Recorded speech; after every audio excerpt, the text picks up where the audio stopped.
Hello, hello, hello. Welcome to Royal Sussex Live. Hello, one and all.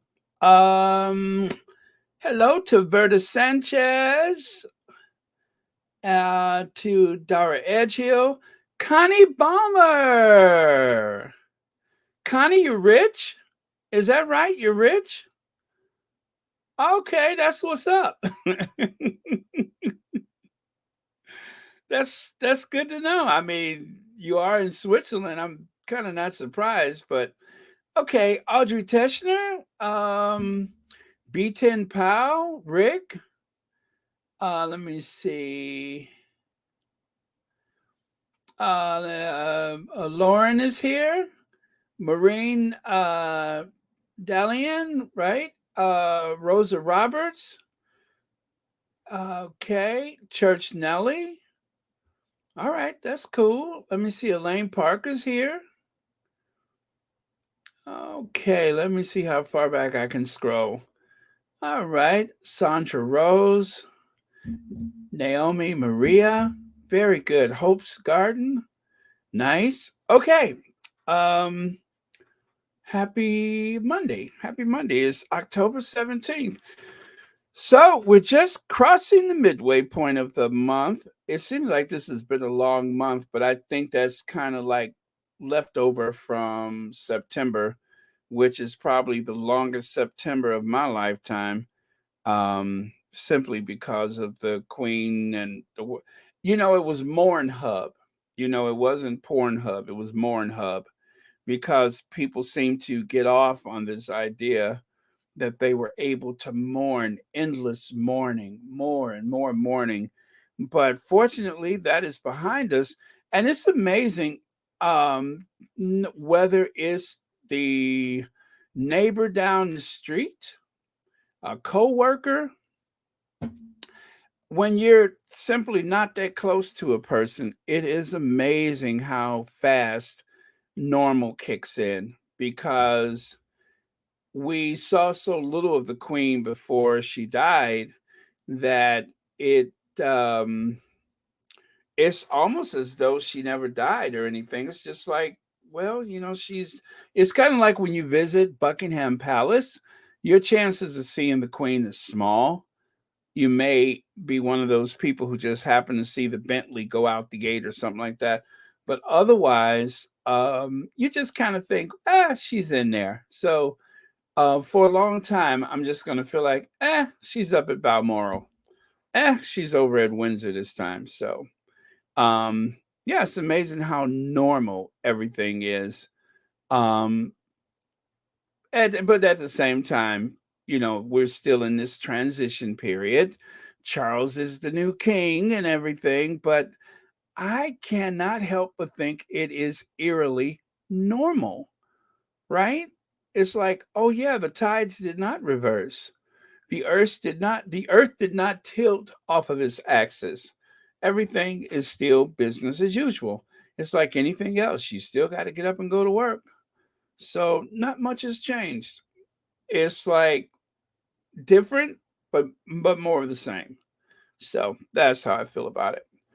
Okay, so remember this is October, and as it is October, it is of course Breast Cancer Awareness Month. Okay, so don't forget that it is Breast Cancer Awareness Month. So do reach out, do make phone calls if applicable, if you know someone who's going through or someone who's nervous to go and take an exam. Maybe you can go with or something. But it is a good reminder to be proactive. Okay, and well, I found an interesting chart. I found an interesting chart this morning. And there it is right there. UK ranks 32 out of 37 countries in Europe when it comes to people's trust in their written press, according to the latest annual EBU HQ survey. Here's the graphic. So I took the liberty of copying the names of the European nations on the left side there. And I just made it a little bigger so you can see it easier that the United Kingdom ranks 32.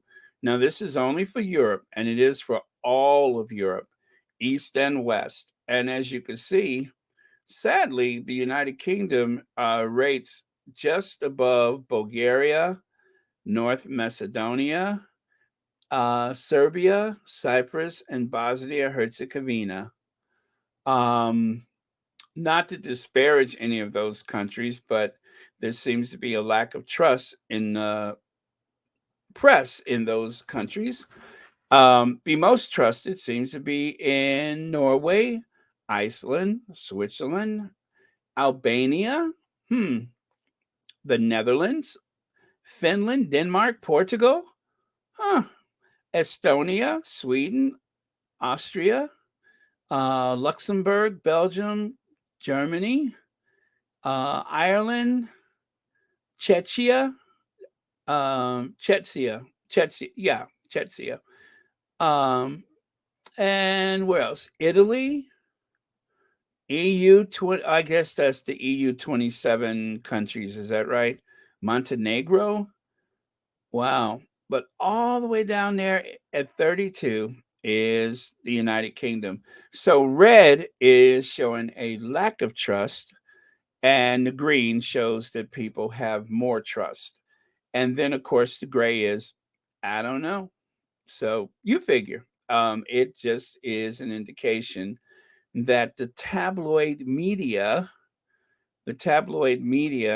um, is an aggravating factor, I think. I'm surprised that the UK is not dead last because the UK is like the training ground for hyperbolic um, storylines, misinformation, hidden agendas, obvious agendas. It seems to be like the training ground for it. Um, but there's a good reason why the British tabloid media is so, oh, how do I put it? Twisted. Take a look there. The socioeconomic background of journalists. I shared this graph with you before, and as you can see, Bassett Mahmood, I follow him on Twitter.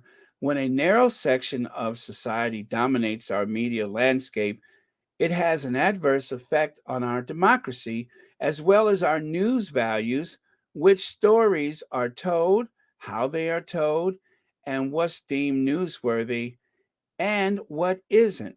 I saw the damaging effects of this had on my own community. So, right there, you have 16% of those of the lower and middle socioeconomic backgrounds are the journalists and reporters, and only 27% of them are editors. You know, I have this image here in the United States. Maybe some of you guys share this if you're from the US, but I have this like image of the reporter as being from a working class family and let's say from the Midwest, and you have a knack for writing. You get a job in a small town newspaper, but that small town just doesn't seem big enough for you. So you end up finding your way to a university or college and university, and you take English, you take journalism, and then you go to the big city and you find yourself in one of those big prestigious newspapers. That is like the American story when it comes to journalism. Yes, there are some dynasties like Mike Wallace and his son, whatever his name is. Or is it the father? And then Mike Wallace. No, Mike Wallace was 60 Minutes. Well, anyway, you get my point. There was a time when that was how people got into those newsrooms. One of my favorite television shows was Lou Grant. And Lou Grant was this very gruff uh, newspaper editor. And Mrs. Pinchon, I think the name is one of those names that describes the person as, kind of a tightwad and very conservative. But she was kind of like, all knowing and all seeing. She had this experience. I think her husband died and left her the newspaper, and they hired the Woodwards and Bernsteins. As a matter of fact, there was a couple of characters in the show that were supposed to be like the Woodward and Bernsteins. That is how I picture journalism. And I know that, there's this idea that there's this British exceptionalism, and that everything British is supposed to be sophisticated and trustworthy, and the very standard bearers for all things civilized. But I have to tell you, there's some fantastic newspapers, well, at least there was. I think some of them have gone to these multinational companies, but there has been a history of some very fantastic journalism here in the United States. The old gray lady who tends to take on the British tabloid media from time to time, the New York Times. The New York Times is one of those papers that people just trust, and they're not without their bias. Nobody is. But the New York Times, I would put that over any of those British newspapers, because time after time they seem to let me down. I would love to look at any of those papers as though they were the New York Times, but I'm just not there yet. And there's, the Boston Chronicle, the oh gosh, not the Washington Post. What's the other one? The one that's owned by, oh gosh, Jeff Bezos. Well, I don't know how it is today, but I know that there was a time when it was one of those more prestigious newspapers. The Los Angeles Times, the Chicago Tribune. These newspapers have a long history in the United States. And of course, it's not only limited to those types of papers. The Chicago Defender um, told the story of contemporary African Americans, of course, and our place and our role in the United States for over 100 years. So you have some papers that go back a long way. And um, I look at the British tabloid media, or Fleet Street, as they say, and I'm so disappointed. I mean, if you look at this, 84% of the higher socioeconomic background, meaning that these are people who have not lived, as far as I'm concerned, the working class experience. And the same goes for editors. 73% of them are from the upper parts of society, from the Mayfairs and such. Are more likely to have been invited to a country home, if you will. Those are the people editing the papers, not the people that have actually, that there's only a small sector of society that makes it that far. And of that small sector of society, like, okay, I'm going to give you an example. There's that person on Fox News. Even he goes on and on and on about how he had to repair roofs or whatever, when he was in college. I mean, those stories are pretty common for a lot of the successful people here in the United States, which just goes to show that there's such a big difference between the meritocracy and, of course, the, you know, nephewtism. I mean, again, we do have that here, but it's just very different. It's very different. And as I have said so many times, um, there are so few countries in the world where you could show up as an immigrant and in your lifetime become a billionaire. There are so few countries, but it's still possible here in the United States. It is something that sets the United States apart. Now, that possibility may have narrowed a bit. Um, and of course, the old standard was becoming a multimillionaire, and before that, just simply a millionaire. But you can literally come from the small towns and very meager backgrounds and find your way to the top. I mean, it's a lot of hard work. Yes, you're going to have to stab a few people in the back, but it's doable. It is doable. So, how many presidents have we had from a broken home? Bill Clinton's mother, she had an interesting life. Barack Obama's mother had a similarly interesting life. So it is possible. It's not, Oxford and such, although a lot of those people have gone on to some pretty impressive educations, but it's just certain things are still possible. And so you can be that person that comes from out of nowhere from a small town and find yourself like the biggest thing in media, until maybe you get a till someone comes forward and you have like, well, those kind of situations in the workplace where you have taken certain liberties with that power. I'm just being sarcastic when I say that. But yeah. So yeah, that's the difference. Very, very big difference between journalism here in the United States and what I see um in Britain. I mean, some of those, like the person that I uh, spoke about maybe a couple weeks ago, who said all those nasty things about the Duchess of Sussex, and there she was, someone who ran around in certain circles very different from the typical American reporter. I mean, she's living the American dream, except for when she got really ill. But I don't want to say her name, but she left the UK and came over to the United States and brought that brand of journalism with her. Hate, hate, and more hate. I don't know how many Americans actually leave the United States and go over to Britain and do hatchet jobs on people they never met. Can you tell me? Because I don't know how many have done that. But yet we seem to have our fill of them in the United States as though it's all part of some agenda.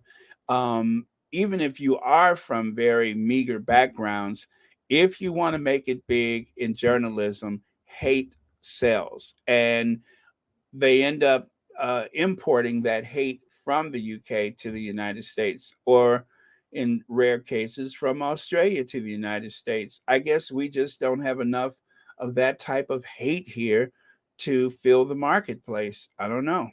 But it's really a crappy way to do business. Charles III. Charles III. It is art imitating life. Charles III, King Charles III, is not having an easy go at it right now. I can't explain in one sentence how this has happened. I don't know if I could, in a day, I could explain, because there's so much to unpack. Like, for instance, his treatment of Diana. And of course, how do you put it? He has a very fragile ego. He's boring.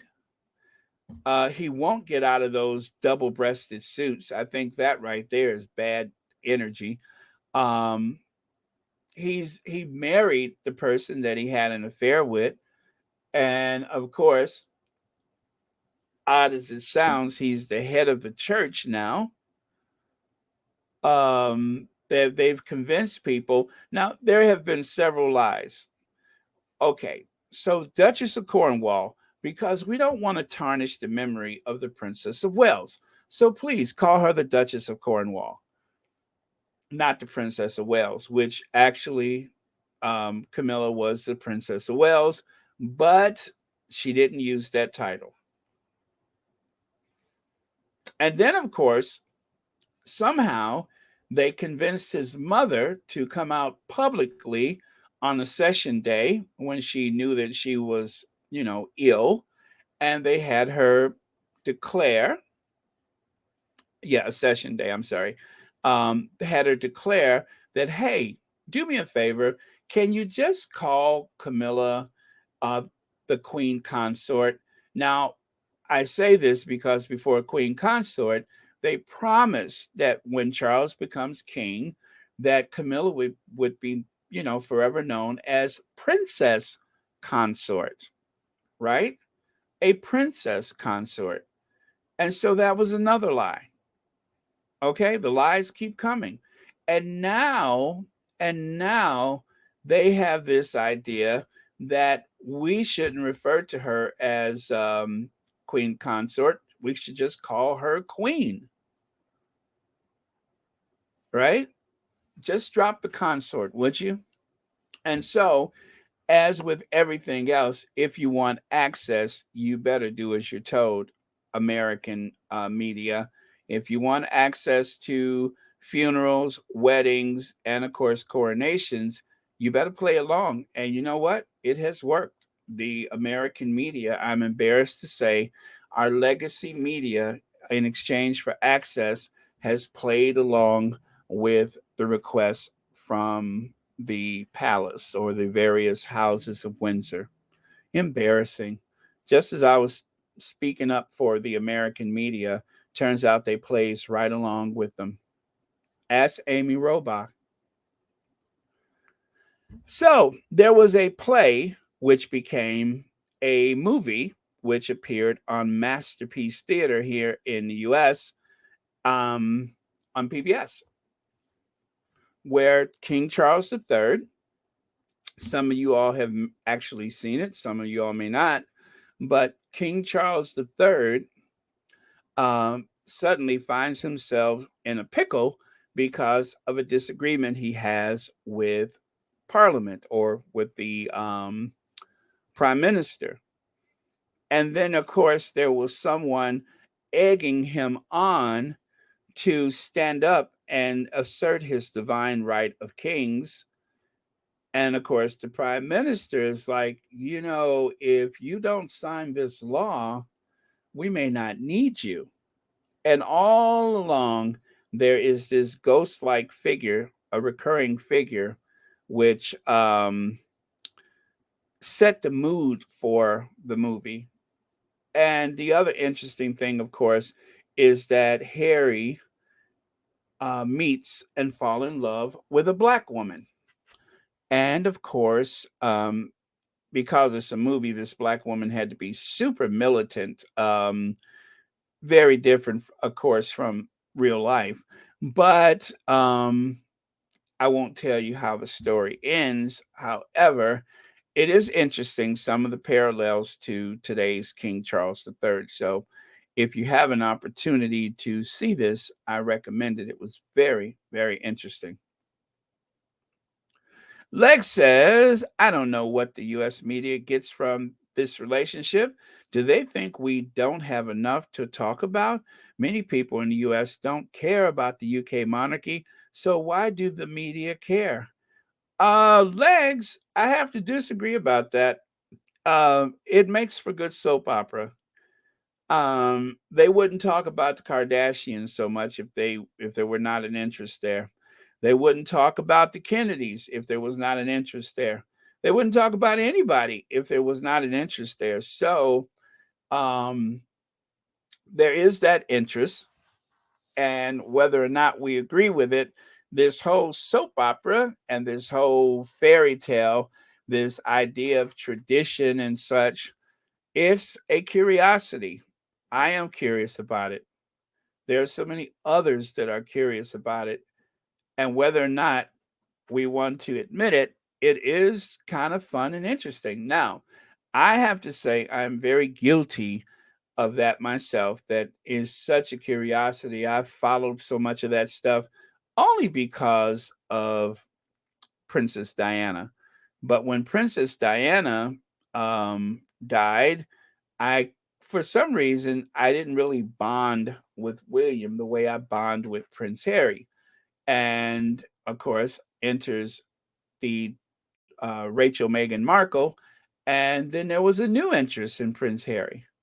And so once again, the idea of the fairy tale kicked in.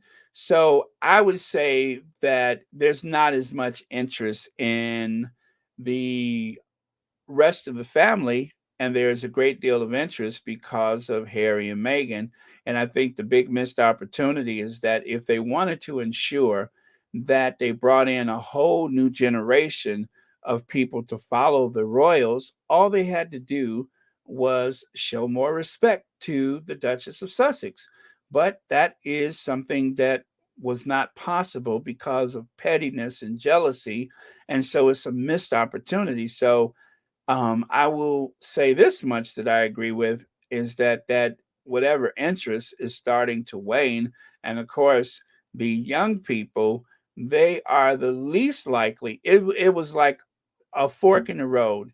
Show proper respect to the Duchess of Sussex, and the young people in America would have found a way to identify with the British royal family, or show her disrespect, and you will lose a huge portion of the American audience. So I guess if I had to meet you halfway, I would say that it's a generational thing.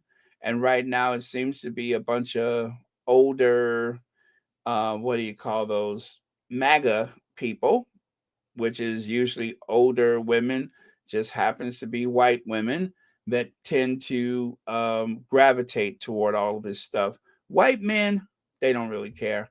So, yeah, I would say that it is partially true or untrue. And then Lex goes on to say, Baron, this seems to be more of a legacy media issue. There are so many platforms that we have this day. Back in the day, everyone had to see It's a Wonderful Life. Now people can watch whatever. All right, so that's true. That's true. Every year, we only had a handful of channels to watch. And then, of course, once there were video stores and everything, our options widened. And of course, there was always public television, which is responsible for a big portion of my education, public television. So that was something that we could gravitate toward when we wanted to learn certain things that was not available on regular television. And of course, there was the public library, which, I will admit I didn't take advantage of as much as I should have. But so yes, there were those alternatives. But now with the World Wide Web, we have more choices than ever.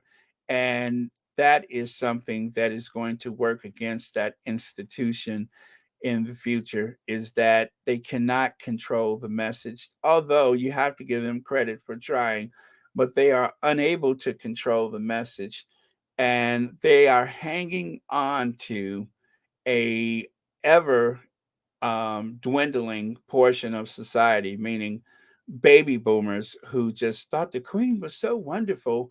Well, not all baby boomers felt that way. And then there are just so many um, people that, in some cases, never really did care. I can still recall every so often, PBS would show a documentary about the Queen coming to the United States for, it was 50 years since she had visited the Jamestown. Is it Jamestown? What do you call it? That historic district? Is that in North Carolina, Jamestown? And it's, everything is like going back to the days of basically slavery and such. Anyway, it had been 50 years since the queen had made a visit there. And so 50 years later, and this was back in the 90s, I think, and there were some college kids, and I will never forget, this one kid said, well, what did they do? She's just a figurehead, isn't she? So even back in those days, young people understood that there really was no there, right?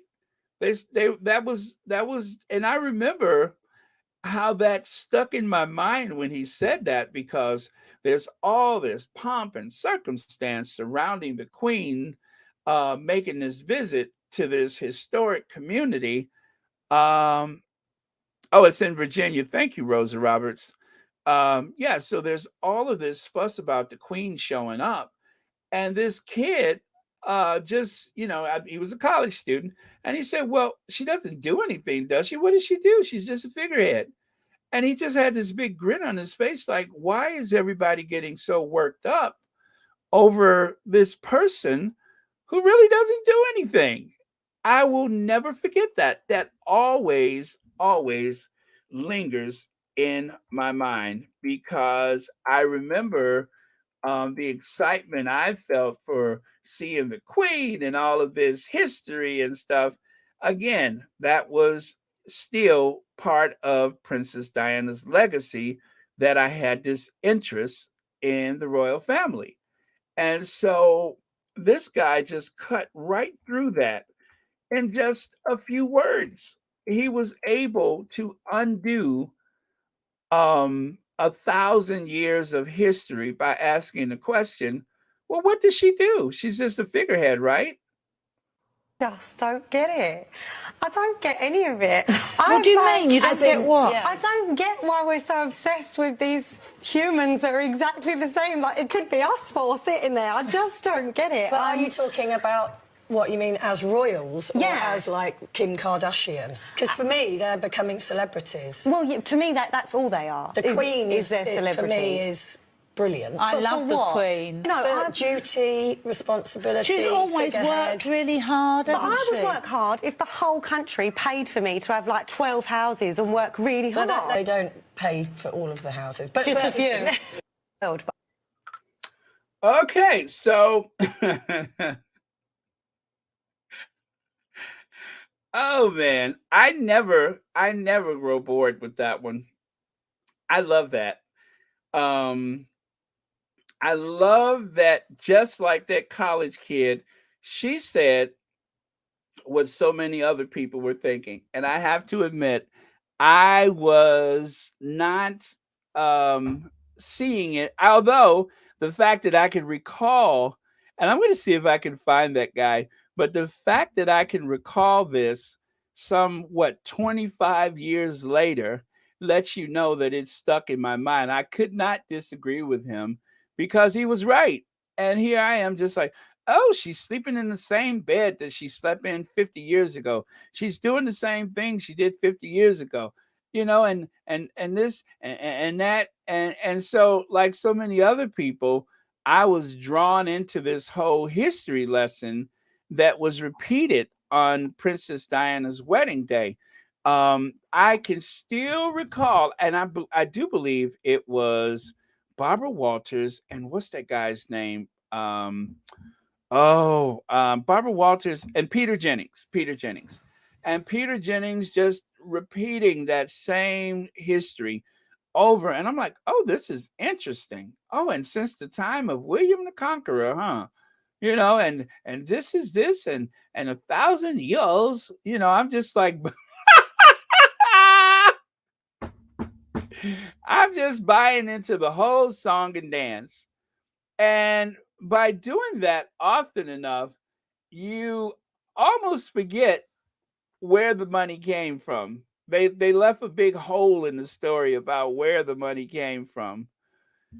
What is that? Anami? Anami. Okay. Hi, Baron. Hope you're doing well. Was interesting but sad what Liz did to Kwasi Kwarteng, the UK's first black chancellor. Didn't last 40 days before he was made into a scapegoat. Rings any bell? That rings a lot of bells. Yeah, it's like you can use that diversity to put a feather in your cap, if you will, or to bolster your image. But when you're done with it, when you're done with that person of color, it is so easy to dismiss and discard them, because the truth is, it was either put Liz Truss in there or put the first brown man in there, and it was just a no-brainer for so many people to put her in there. But now it seems like they may have to, by default, turn to him because Sumac, they may have to turn to him because he really should have gotten the gig in the first place. Not that I'm crazy about him, but still, he was the most capable of the two. So I think that there was a little otherism that kept him from the job, and who knows, maybe he'll get it next time. Okay, so there's a lot of comments, and I'm going to try to scroll through a few of them. I slowed it down because, hey, Lydia, Terry H., Myra, hey, Myra V., Judy Rigo, happy Monday to you. Okay. Hey, Black Queen. Sister wants to say hi to a few people. Okay. Oh, wow. Ooh, a lot of comments. Good thing I slowed it down. My goodness. You guys have poured in here, and I appreciate it. Hyacinth Cunningham. Let me see. Harry saw the writing on the wall. Oh, let me do that. Harry saw the writing on the wall in Facing Reality. These on Royals knows nothing about the real world. Generation Z cares nothing about the bourgeois. Is that right? Is that bourgeois? And care nothing about the. Oh gosh, what is that? Is that French? Is that bourgeois? Okay, I'm sorry. Woo boy. I shouldn't have tried to squint so hard. Oh, I know. I'm sorry. You know what? I have to backlight my computer so my eyes don't get exhausted. Okay, now I can see better. In other words, I have a light reflecting on the wall behind my computer because it eases the strain on my eyes. Audrey Teschner, super sticker. Thank you so much, Audrey Teschner. Happy Monday to you, and thank you so much for watching Royal Sussex.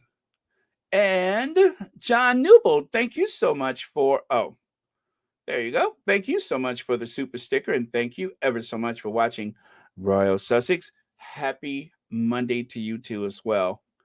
Okay, so I am all the way at the absolute last comment. Denise, so true. The writing was on the wall. Thank you so much for that. Joanne Baker, greatly appreciate it. Okay, sorry if I missed almost everything in between, but the comments are coming in fast and furious. All right, there we go. So next, can we talk about this? Can we talk about this? Let me take a sip of water before I get started, okay?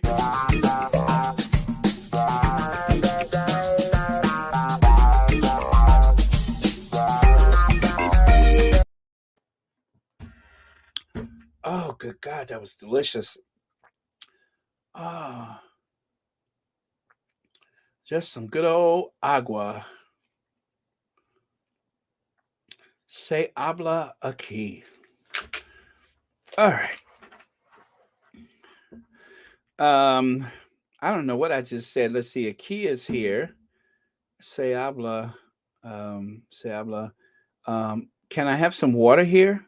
Is that what I just said? Is that what I just said? Se habla aquí. Can I have some water here? It sounds like I'm rude to the wait staff, right? I almost said that like Barbara Walters. It sounds like I'm wooed. It's rude, not wooed. See, anytime I mention Barbara Walters, it just throws me off.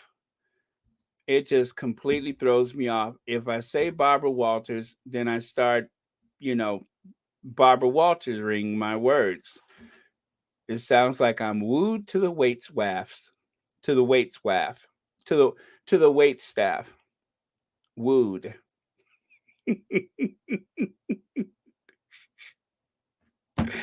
Okay, I got to stop because once I start doing Barbara Walters, there's no turning back. What else would I woo? Okay. Let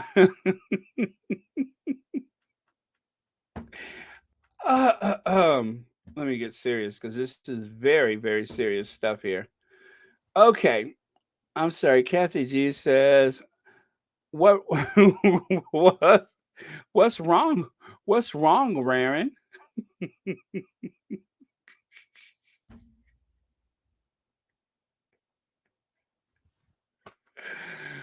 Oh, okay, okay. All right. So there is him. You know, I kind of feel like I don't want to say his name because I have a feeling that very soon saying his name is going to cause problems. Just like for a while, if you would have said Andrew, then all of a sudden they wouldn't monetize your videos. So I'm almost afraid to say, I guess I'll just call him Louis. I'm almost afraid to say Louis's name, but Louis is proving to be a problem for Charles that nobody has seen coming. Now, I said about a year ago that Charles may not ever be king and that they might try to shame him away from the throne. Okay, but the queen died and he did become king. And so, yes, sure. But all right, it's only been a little over a month, but I still believe that something is afoot. That is, they are going to try to shame him away from the throne. I think it's inevitable. He has too many things that are problematic. And at some point, those things are going to catch up to him. And when it does, it is going to be hell to pay. For instance, this situation.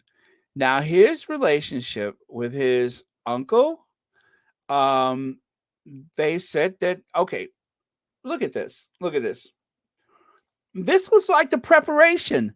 This was like the attempt to guide people's consciousness into wheeling the Cambridges on the throne, bypass the Prince of Wales, and hurry up and put these two on the throne. And so occasionally you would see some very disparaging and troublesome stories about Charles, like the cash for honors and, you know, other things, but it didn't seem to make a dent. And so all of this goodwill was built up for Charles after his mother died, right? Charles went up in the polls like what, some 30 points. Whereas before people were like, oh, just skip Charles and make William the next king. Even Princess Diana started petitioning that Charles would not make a good king and that he may never be king. So let's say officially now he is king, but he hasn't quite made it to his coronation yet. He has not received the sacred oil and all that kind of stuff. So he is king. He is king. You can't take that away from him, but he hasn't been crowned yet. And maybe that's where it takes a turn, is that yes, he is king, but no, he hasn't been officially crowned. So, yes, he has all the power. He has that Duchy of Lancaster. He has all of those things that are sacred to his station, to his position, but yet he hasn't been crowned yet. And my question is, will he make it? Or is this that thing that I promise you I didn't anticipate, but I thought it would be something. I thought it would be something used against him to shame him off the throne. And maybe this is what sticks. Maybe this is what he can't run from. Maybe this is that aggravating situation in his life that is going to bring it all down. Maybe. And whether or not the new prince and princess of Wales is working against him, they've got plenty to work with right here in with this situation.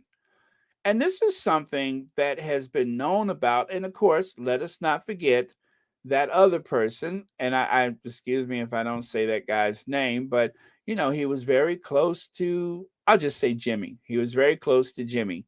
So you got Jimmy and Louis from his past. And then don't forget, there is still Michael Forsythe. And Michael Forsythe was accused of very similar things that Louis is accused of. Not to mention other things that Michael Forsythe has been associated with in the past. Michael Forsythe, who comes from nowhere and nothing at 19 years old, and suddenly he is commanding all this power within Clarence House as Prince Charles's, top aide, his confidant, his friend, his close companion. And Michael Forsythe was accused of some of the same things, not exactly the same, but was accused of similar things as Louis. So this is a lot to unpack. And I'm pretty sure that they were certain that a lot of people were just going to die off and that this would never see the light of day. Wrong. Now, I just watched, well, if you follow me on Twitter, I actually posted a link to a documentary about someone from Louis' past. He never mentioned Louis, but then again, he is quite afraid. And I don't know if this guy is, where he is or how he is, but he was quite afraid to mention any names because of the very powerful people that are involved. I mean, this guy is terrified. So there's a reason for that. And these are powerful people. And he's like, yes, they could possibly make me disappear. So if you're on Twitter, it was like one of the more recent things I posted. It is there. Hello, Ivy here. Hey, Ivy, thank you so much for being here. Okay. But yeah, this is going to be a problem. And it has been just bubbling beneath the surface for quite some time. But finally, there is some movement with this. Miss VS Speaks Royally. VS Speaks Royally is in the house. Let me see here. You say QE2 kept this story from being released. I don't know if she actively did that or if it was in consideration of her. But either way, all of the protection of that sweet old lady that nobody wants to offend is gone. And it's just incredible how swift the walls are coming down. Hello, Ivy here. Let me see, Baron. Don't forget the priest. Okay, I got to be careful here. Evidence. Uh-huh. Now that story, I've seen bits and pieces of it, but I'm not so familiar with it. But apparently, he decided to defend that person, right? Even though one could make a case. But he decided it's a huge scandal that is going on with all this stuff because it involves very powerful people and it is going to get weird very fast. Let me see. Oh, Duchess of Success, happy Monday, everyone. Hanging out in the clouds at Barron's today. Oh, very cool. Thank you so much. You're on later. I think I noticed that as I was prepping. So I think that's about an hour and some change from now, I think. So, yes, just so you guys know, the Duchess of Success is coming on soon. And I think you are scheduled for tomorrow. VS Speaks Royally. I think so. I gotta look because that little bell that I think that's how a lot of people get unsubscribed is that I'm dependent on that bell icon to see who's coming up next. But what if you hit that at the wrong time and you unsubscribe yourself? They really got to use some different type of icon for that, because I think that causes trouble. Or am I the only one to seem to feel that way? But yes, he defended him. Okay. All right. So let me move on. And so finally, there is someone, you can see the guy's image right there in the middle at the bottom of that clip. And it says what it says there that I can't say right now, but that's what it says. And this had to do with that Kinkora, house, the Kinkora home for youth. And it was as though they were easy pickings from the reports that I saw, that they were easy pickings. And then this documentary I watched yesterday, the guy said that when he was a teenager, that he was brought over to London, and he told the reporter that followed him around, and he showed her places that he recalls. And as he spoke about these places, he was trembling. He was smoking a cigarette. He started crying. And then he even went on to say that, how would I get to London at that age? He said, I didn't have any money. He said, I was put on a ferry and I was sent to, I think he said it was Liverpool first, and things happened there. Then he said from there, he went to London, and there was another place. And he described some of these details of things that happened to him. Not this guy, but this is someone else. And I saw the documentary some time ago.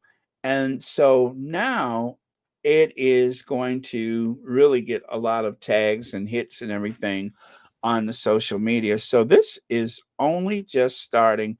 I think the only card that they can play is to speak out against the crown, and hopefully nobody notices this stuff that's going on.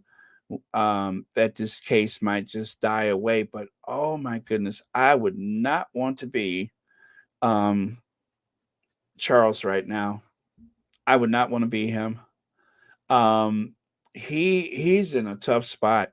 And as I said, if there was some way that they could possibly shame him out of his position before coronation or even after, this might be the logical way to do it, is to bring all of this information out. And oh, it's okay, VS. Yeah, I didn't have it on earlier, but it seemed like it made sense. So we are on the slow mode. But yeah, it's going to cause big problems. And right now I'm just like, I don't know how much of the, I got a feeling that Louis's name is going to cause trouble with the algorithm, just like at the time with Andrew. If you spoke anything about that in any detail, then all of a sudden you could not monetize. And so right here, there, I think that is a uh, yeah, of course, that is a typo there. But it's from 1944, and it's about Louis and about their time over in India. It's about Louis and Edwina in India, not our Edwina, but the other Edwina. But it's about their time over in India and how this could have caused issues. Because if what is documented there, and I've seen the document, by the way, but I, covered it up here with the red box.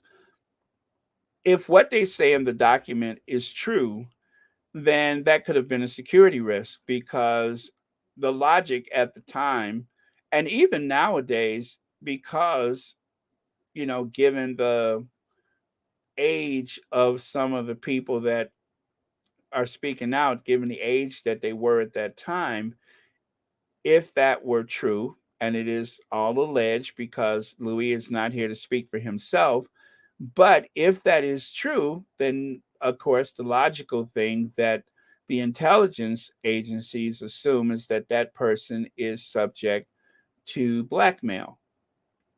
Some of it is just plain contempt for, you know, that type of incident, but it's also the fact that given the age, right? It'd be one thing if it was that person with another adult, but given this situation where these are not about adults but younger people, then of course, you know, there's no way to not make that not only illegal, immoral, but it would also make that person subject to blackmail. That's the assumption from the police agencies. And so that is why they created that document. So, as they were saying, make Elizabeth the last monarch.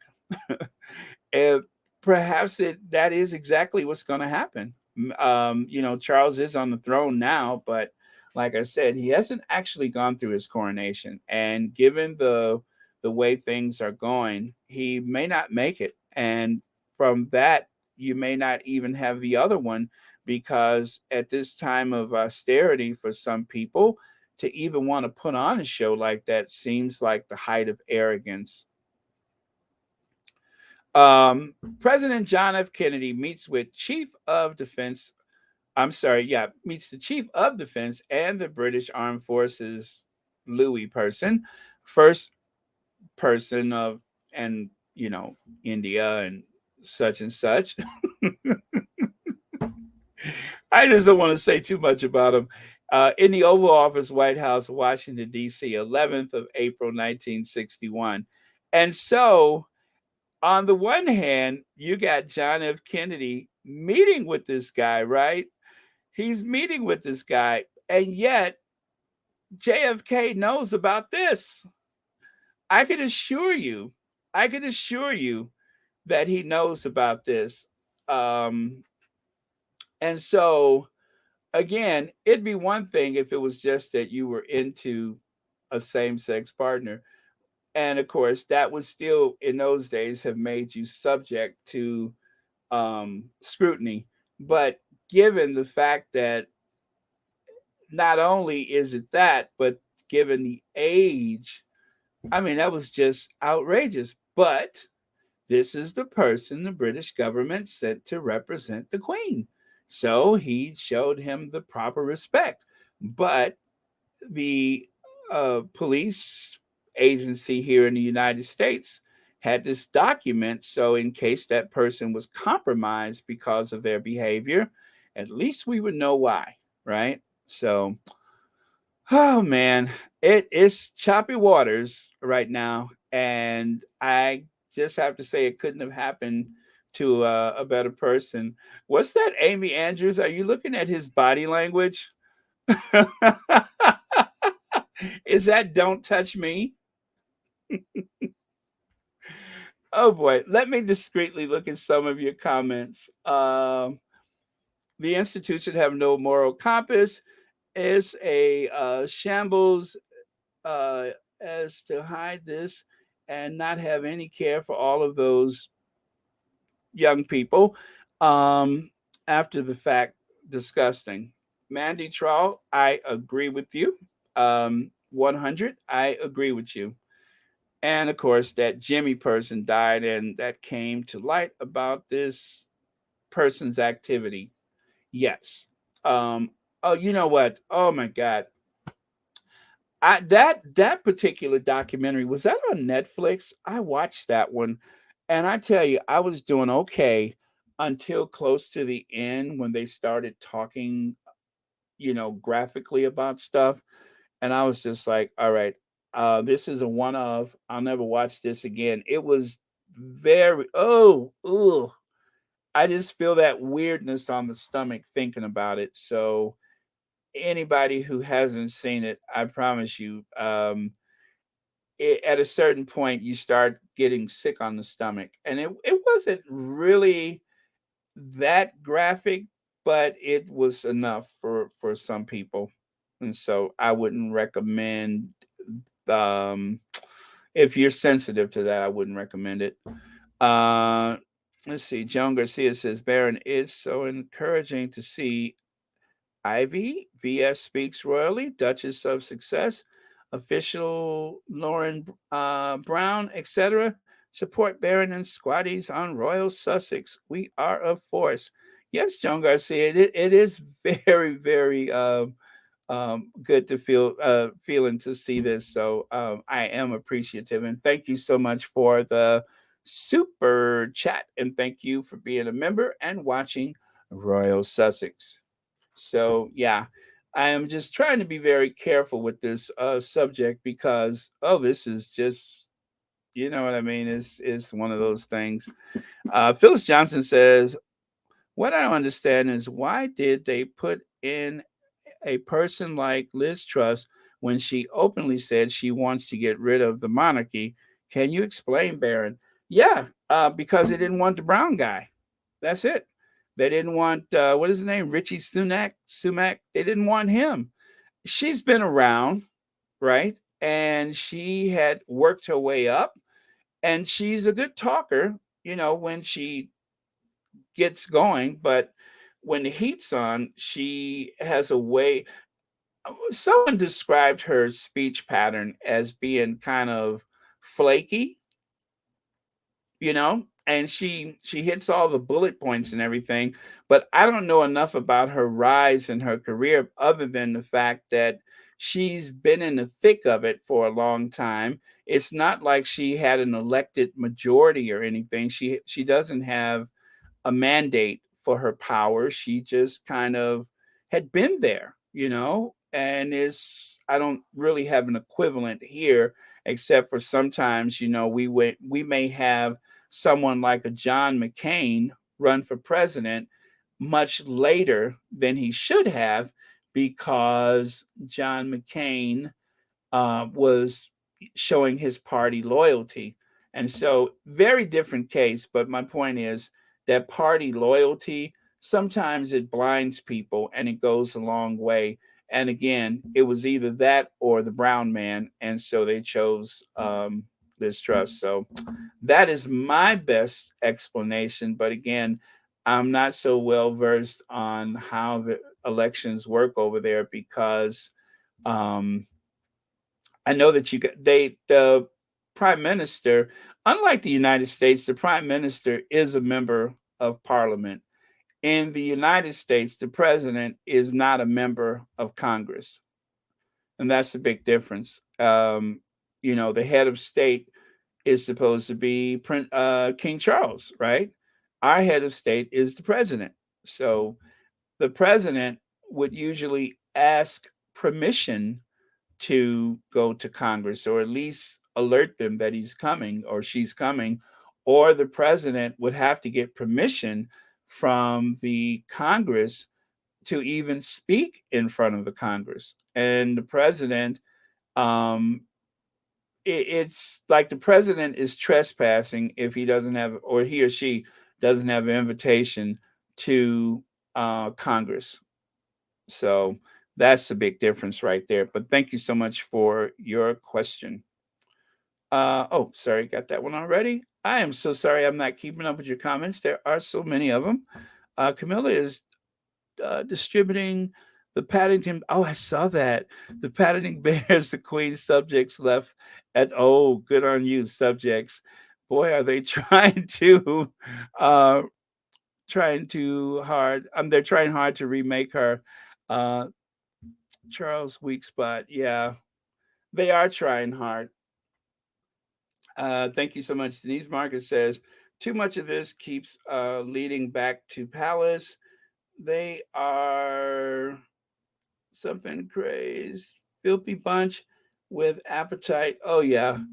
Oh, Denise Marcus, this is making me feel weird. It does. Oh, man. Okay. Oh, but I just, it's just weird. Well, but this has been known for a while, right? I've seen these stories pop up here, there, and everywhere. And I don't know if like I said, I don't know if this is going to end things for Charles, but how far is this going to go? I mean, when you open up the Twitter, and of course, what you see on Twitter reflects on what or on who you follow. And as I opened it up today, this was everywhere. I was just like, it's all over the Twitter streets. Huh. Oh man. And this is like one of those things you can't unsee it. But Charles, why does Charles end up why does this keep leading back to Charles? Why does this all lead back to Charles and his association with Louis, with Jimmy, with the clergy person? Why does it all? It's like if you made one of those, you know how in those crime stories when they have like those little pins in the board and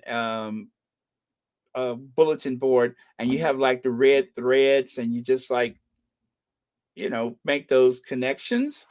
Charles would be at the center of it, wouldn't he?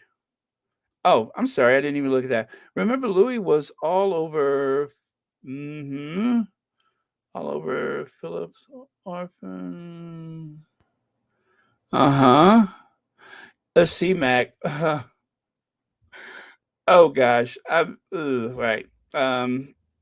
Okay. I think that was the last slide I had for that. Oh, that was yesterday. I showed that black and white photo of Edward the Eighth with Louis in something that looked like a little pool of some sort. If that wasn't bizarre enough, right? But yeah, I think that was yesterday. I showed that slide. Let me see if I can find that again. It just looks weird. Okay, so yesterday was Kate's body language, right? I did that one. Okay, so it's not that slide. Let me see if I can find it. I mean, when you look at it, it's just no way it doesn't look strange. I'll just say strange. Today is 17th. What the heck was the 16th one? Okay, that was 16. Did I not label that one? Okay, let me see if I can find it. Okay, that's body language. No, that's not it. Okay, maybe I don't have it. Oh, yeah, I do. Yeah, I do. I do have it. There it is. Ugh, there you go. Now that is Louis and King for a Day, Edward the Eighth, was it? Edward the Seventh or Eighth? But anyway, that's Louis. Louis just seemed to be everywhere. Louis, Louis. Oh no, we gotta go now. Yeah, yeah, yeah, yeah, yeah. Louis, Louis. Louis was everywhere. Um, let me see here. Darnell Rollins says Kennedy hands in pocket with the uncomfortable look on his face is priceless.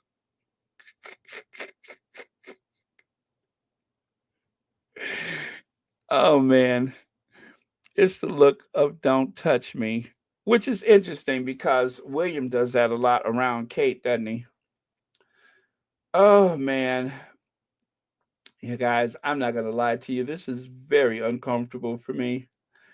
Um, I just don't want to overstep the mark with this. But it is the story right now, and oh well, we'll see. We'll see if the legacy media latches on to it. When the legacy media starts talking about it, I don't know if you guys have seen it yet. I have not seen it. But when the legacy media latches on to this, it is going to be huge because the heir apparent makes his connections in car parks and now I do have that photo of the farewell kiss with Charles at the door of Highgrove, was it? I do have that photo somewhere. that ran in the magazine someplace, and yeah, that was interesting to look at. I'm telling you, there is a connection there. You got Forsyth, who has been accused. Just to be fair, all of that is alleged, but he had been accused. Somehow, the person that accused him ended up dead. Um, Nothing to do with him, I'm sure. And who else? You got the clergy, Jimmy, Louis, and I'm sure there's more that I haven't thought of recently, but yeah, so you got all that. Thank you so much, Ivy. Ooh, okay.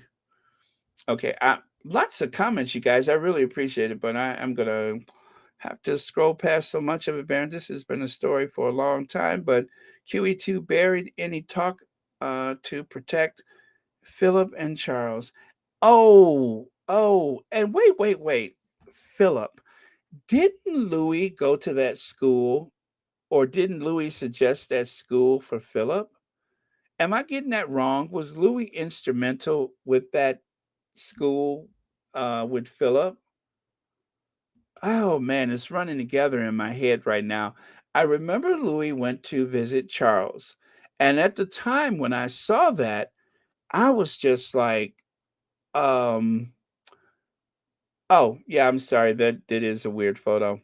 When I saw that, and by the way, that is from the law firm that is going to present this case about Louis. Allegations have long circulated.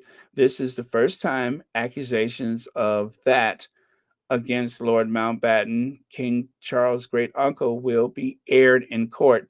So yeah, ooh, mm, I'm literally sitting here shaking my head at this right now. Oh man, let's see. Church Nelly, the uncle. Charles Spencer is no good either, but like Spencer, better than Louis, better than Louis. I think he gave that to them in honor of Philip, but too much history. Okay. Hmm. Well, let me see. Where was I going with that? Are we good, or can I move on? I would be relieved at this point to move on. I think we're good.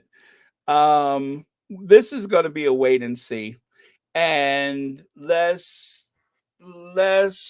Oh man, the only reason why I'm giving this so much consideration at the moment is because I'm just wondering how is this going to affect Charles? How is this going to affect Charles? He may have to, maybe he should make his coronation Christmas. Maybe Archie's birthday is not big enough. Maybe he should use another person's birthday.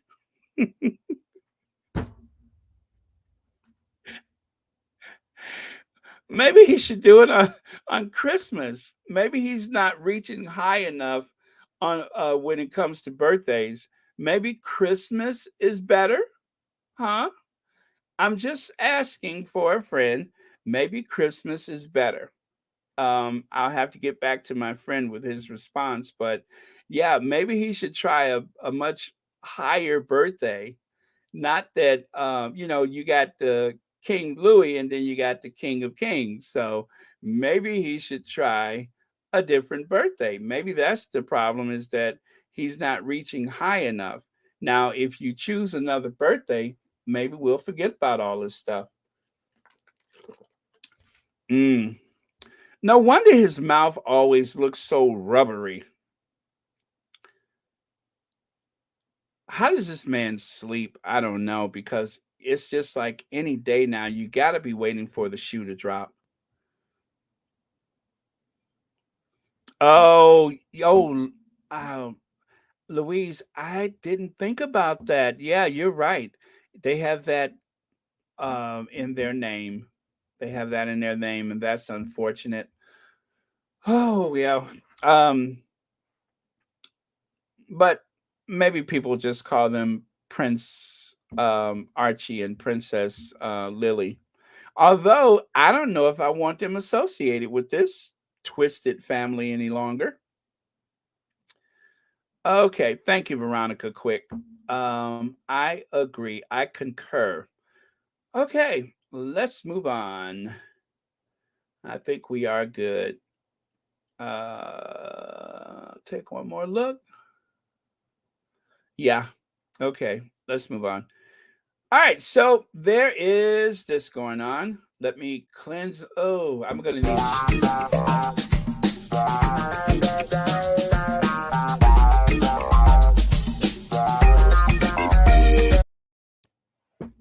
King Charles III absolutely devastated since Prince Harry married Meghan Markle.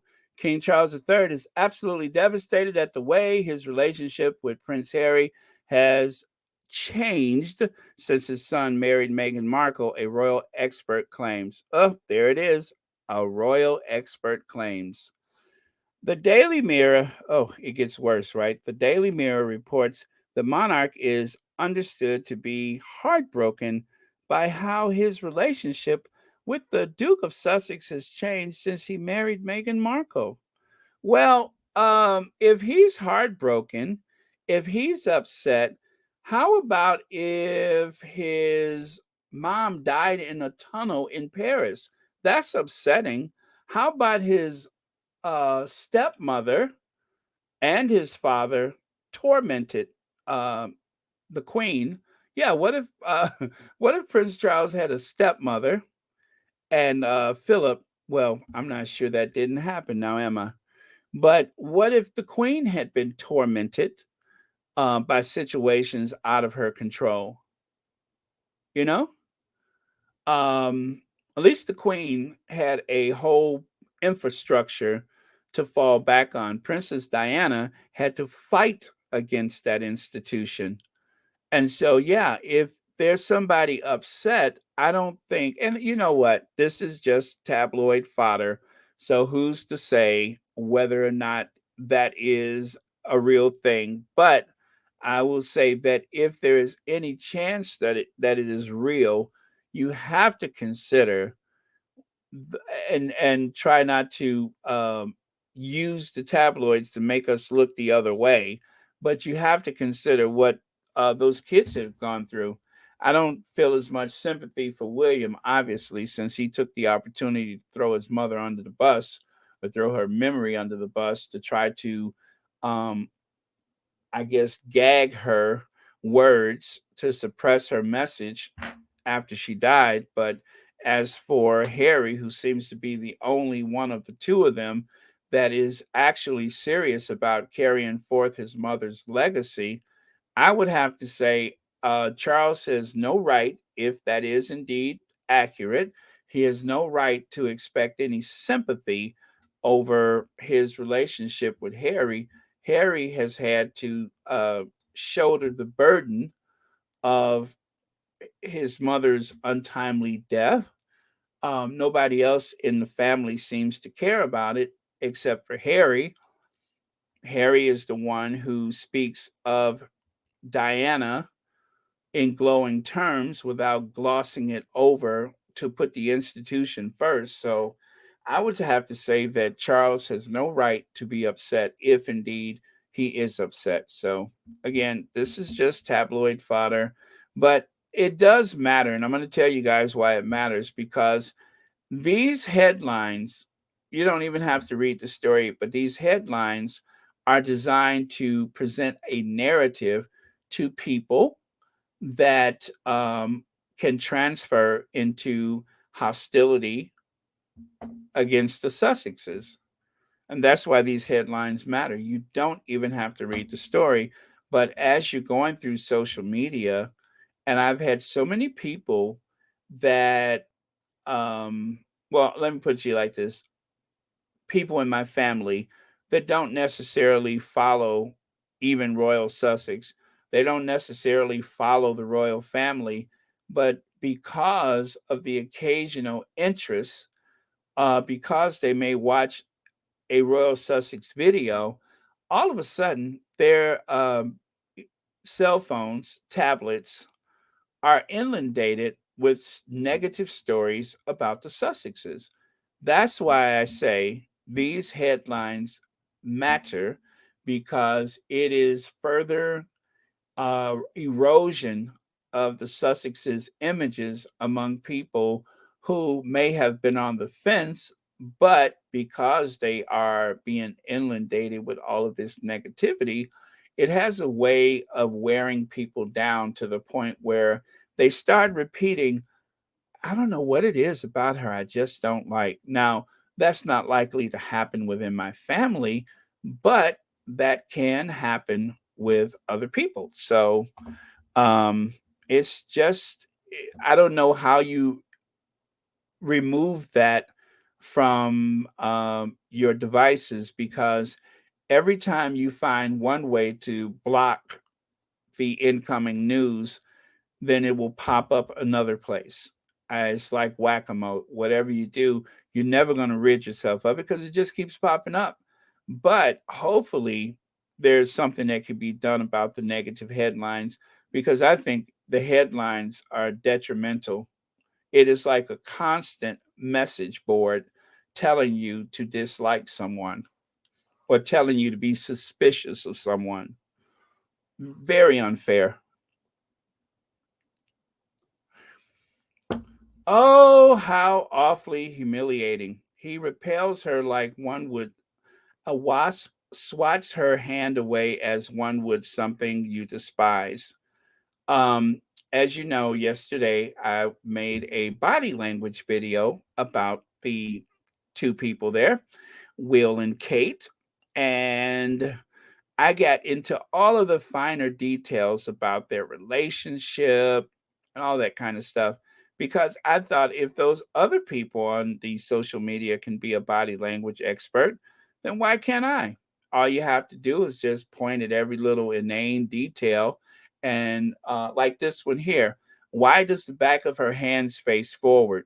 Notice how odd and awkward she looks when she doesn't have that clutch to hold on to, her security blanket, her shield, the one that she keeps in front of her at all times.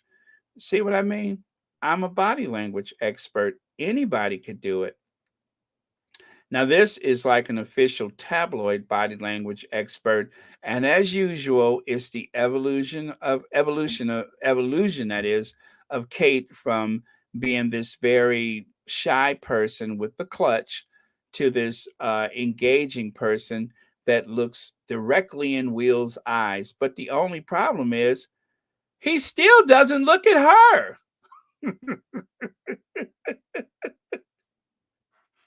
What difference does it make if you're looking directly at him and he looks away from you?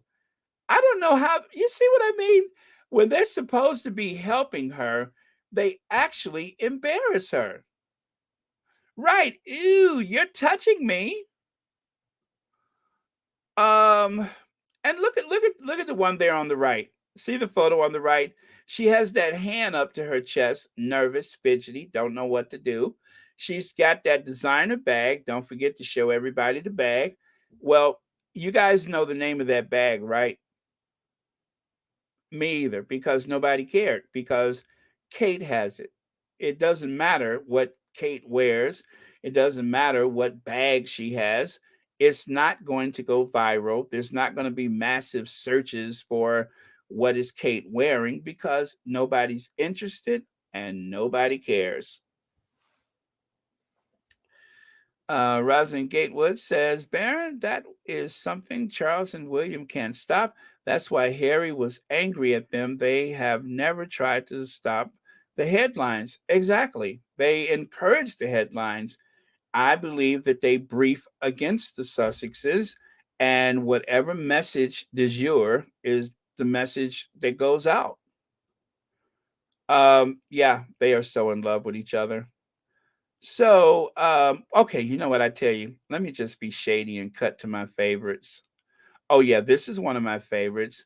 Couple gave each other a loving look on the green carpet yeah, that's green carpet, as they headed to the inaugural awards. That's for the Earth flop, of course. Notice he's looking down at the green carpet. She's looking across the street at the fact that there's really nobody here today, right? Because they were supposed to have these big crowds to celebrate, people clamoring to get inside.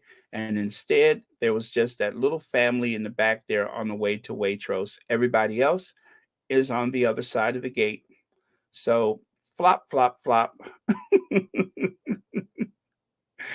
Oh man. Okay, I'm not going to go through all of these again, but it was fun yesterday to do the body language. But remember, if you want to get with Will, if you want his attention, you have to be a black man to sleep rough with, because he loves to sleep rough with a black man. As you can see here, 10 years ago, it was an unforgettable experience. Look at how he's clinging to that black man. But yet, Kate, poor Kate, she keeps leaning in and keep leaning on and keep touching him, and he's having none of it. Stop touching me. You're touching me. What did we say about touching? Huh? Reach out and touch somebody black and let the world know that you're not like that.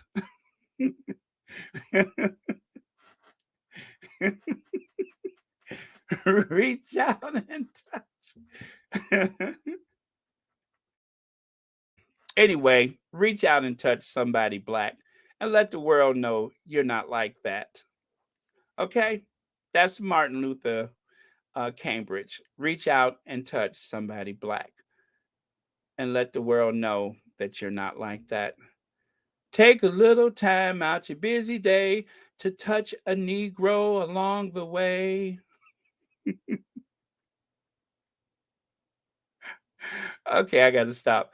All right, more leaning away. And of course, let's not forget that day he clawed at Mike Tyndall's back, literally almost ripped his jacket off of him with joy to see Mike Tyndall. Interesting, isn't it? I would say so. Anyway, don't want to get off track here. Let me take a look at a couple of your comments. Yeah, dowdy looking. She drives me crazy with that ugly coat dress. Yeah, she's been rocking those coat dresses for a while. Let me see. Okay. All right. I think we're good.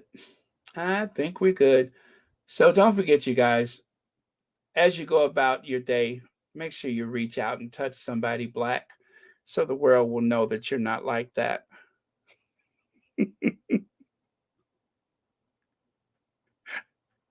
We have all seen during the Invictus games how important it is to keep in touch with each other. On Saturday, the yellow bench was handed over to the Military Rehabilitation Center, Ardenburg in Dorn. Is it Dorn? You can sit on the bench and have a conversation with the other person. So yeah, that was introduced. Is that in Dusseldorf or in Germany? Where is Edinburgh? Well, Ardenburg? Erdenberg. Is it Erdenberg? It's two A's. In Dorn. I guess that's Germany. Well, anyway, they just introduced a yellow bench. Way to go, Invictus. They are inspiring the veterans community, especially the wounded warriors, the wounded soldiers. Now, Queen Elizabeth gets on better with Meghan than Kate Middleton, says expert. Can you believe Ingrid Seward said that? Ingrid Seward says Meghan makes the Queen laugh. Well, we know that the Queen reached out to Meghan in ways that was never possible with Kate. Now, the person who posted the earrings there, that's the gift that the Queen gave to Meghan, right? A small gift, but very tasteful. Perhaps the Queen understood that Meghan was not into the big gaudy pieces of jewelry, right? Well, look at it like this. Kate was dating William, according to one of the squatties. Kate was dating William 5 years before she met the Queen. Meghan was dating Harry less than a year before she was introduced to the Queen. So you could understand why there was so much jealousy going on where Meghan was concerned, because I think it was threatening to some people that Meghan seemed to have been quite popular with the Queen and maybe even with Philip as well. Now, we all have our opinions about it, but I think it would be insulting to look at it any other way when you consider that the Sussexes, and that includes Meghan, um, have only spoke glowingly about their relationship with the Queen. Um, so I think we have to respect that, and side eye if you will, but that is what they say, is that the Queen was always above board throughout their relationship. Now, Harry, and this is why I believe it, because Harry did not hesitate, did not back down when he said that the Queen had arranged a meeting for them, and that when he came to town, and he was on his way to see the Queen, he gets a phone call saying that the Queen's diary is full, she cannot see you. I don't know how that happened, but Harry didn't hesitate to say that it did happen. So I guess what I'm trying to say is that he did not hesitate to tell the truth about his grandmother where that visit was concerned. And so if he told the truth about that, then we should trust him when he says that the Queen and himself and Meghan and even Philip, that things went very well as far as that relationship is concerned. I don't think he would lie about it. I think whatever happened with the Queen, Harry understood that someone else was involved with blocking him from going to meet the Queen that day or even that week. So when Harry's book comes out, I hope that he will shed more light on that incident. It may not even be in this book, it may be in the next book, but I don't think Harry lies, and I don't think he would lie about that. So Harry said that he had to make sure that the right people was around his grandmother. He said that for a reason. So I'm just going to go with that. I'm going to take Harry at his word. I'm going to take Meghan at her word that the Queen was a certain way with them. It doesn't absolve her memory in any way of other things that, like wearing the blood diamonds and the stolen diamond and jewelry and such. We're not going to look past that. We're not going to look past anything to do with the British military in Africa and such. I'm only speaking of the relationship with the Sussexes. So makes sense to me. Let's see. Yeah, that is something else to consider. It was reported that QE2 spoke glowingly about Meghan too. All right, that is something to consider. Thank you so much for that. Yeah, and Harry's going to have more than one book, so it may be frustrating. He's not going to cover everything in the first book, but it will be covered eventually. Harry has a story to tell. If you guys remember in the Oprah interview, it was Meghan that was trying to convince Harry to pull back with some of the stuff that he was mentioning on Oprah. And then, of course, there is the maybe 3 hours of footage. Weren't they with Oprah like maybe 3.5 hours or something like that? But or 5 hours, but there's hours of footage that has not been released yet. that hasn't been released yet. Betty says, Baron, it was reported that Meghan got on very well with Philip. Meghan did her research on Philip's family, so when she met him, she was well prepared. He was very impressed. I'm gonna just say I believe that they got along well. I believe that. Philip could have played sick and not even gone to the wedding, but he was there. So I'm just going to accept it at face value. The Sussexes said it was good. I'm going to say it was good. Okay. Independent activists set to rally in Edinburgh on Saturday. A rally is set to be held by Yes for EU in Edinburgh as part of Believe in Scotland Day of Action on Saturday, the 22nd of October. The event will be taking place in the capital from 1 to 3 p.m. at the Mound Precinct with music and speeches for supporters. Is happening. As a matter of fact, Nicola Sturgeon actually gave a interview speech. She spoke to the reporters today. She said that it may not be so easy, but it is going to happen, and that within 5 years there may be an independent Scotland, and there may be border checks and so on and so forth. There's no reason to believe that Scotland will not rejoin the European Union.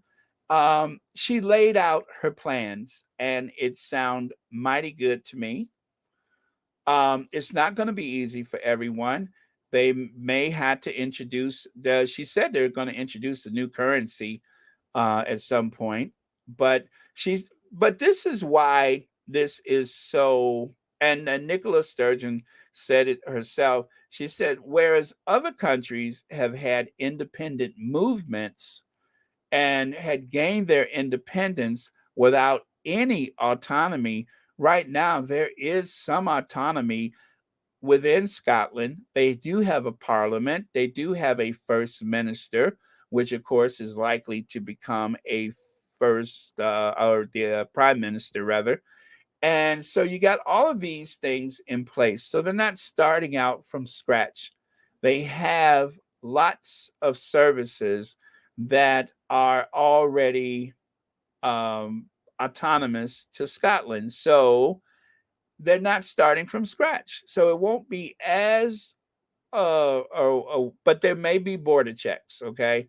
There may be border checks. That is likely to happen. There will be a Scottish passport. So all of these things are going to change, but it is going to happen. There is going to be a unified Ireland. There is going to be an independent Scotland. Wales is likely to follow suit, and there is going to be a, I guess what do you call it? The three Celtic states, Ireland, Scotland, and Wales.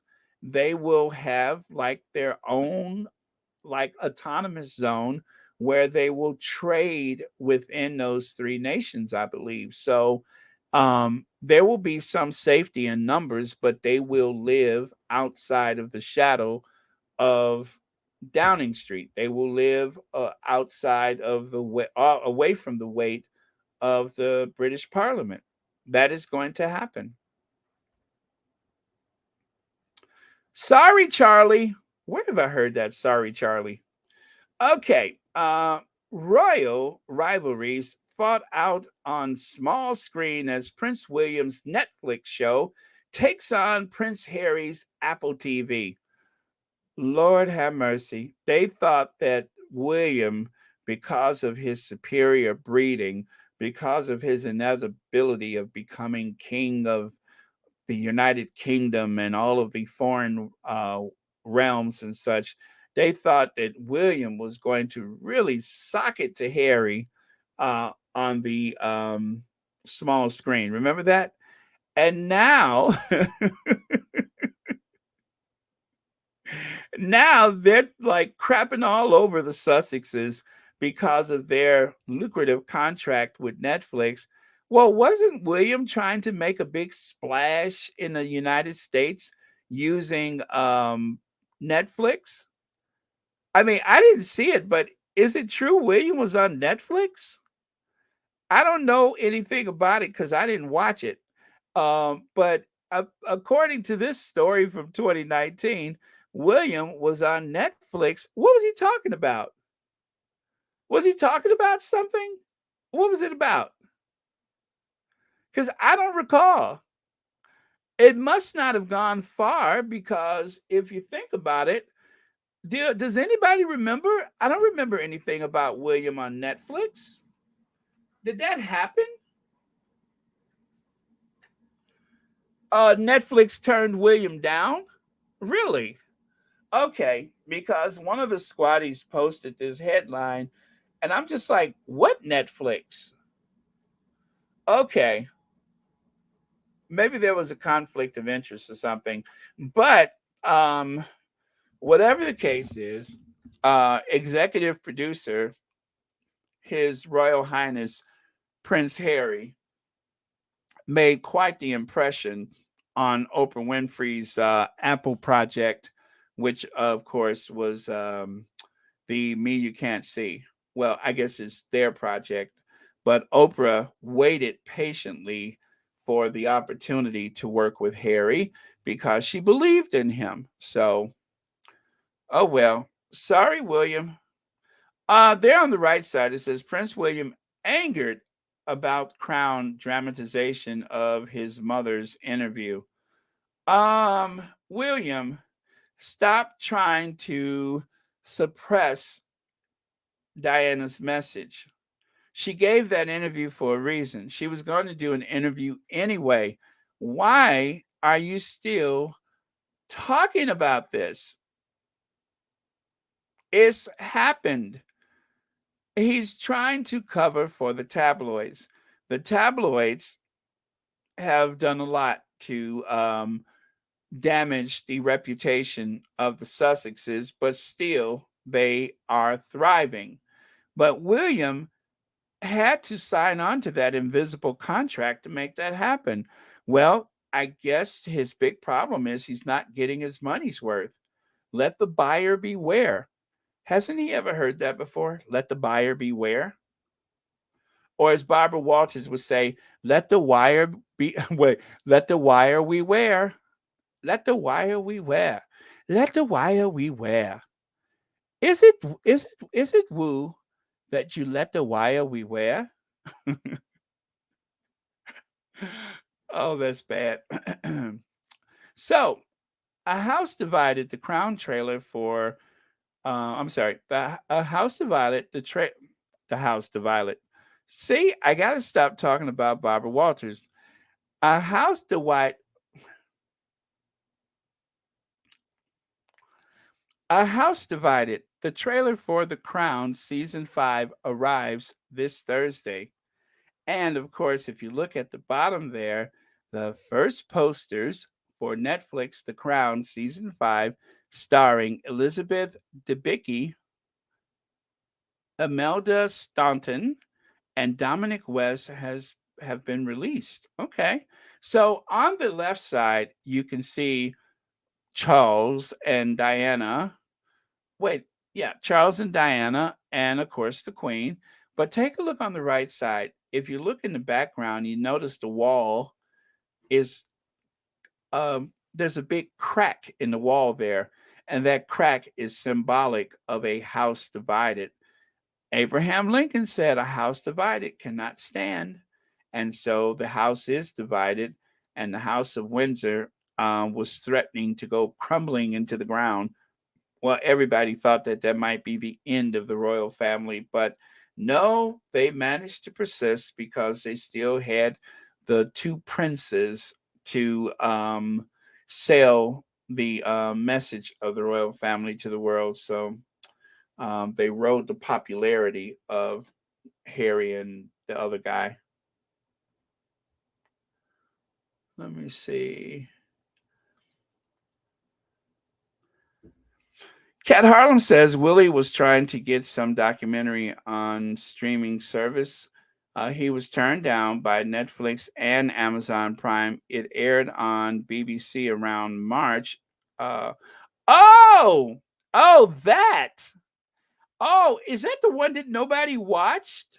I remember that. He was trying to sell that crap to Netflix. I remember that. Nobody watched. It was a big flop. I remember that now. Oh my goodness. That's what he was trying. He was trying to peddle that to people. Oh my goodness. Where did he think that was? He's dull. Nobody cares about him. He couldn't sell a dishwasher.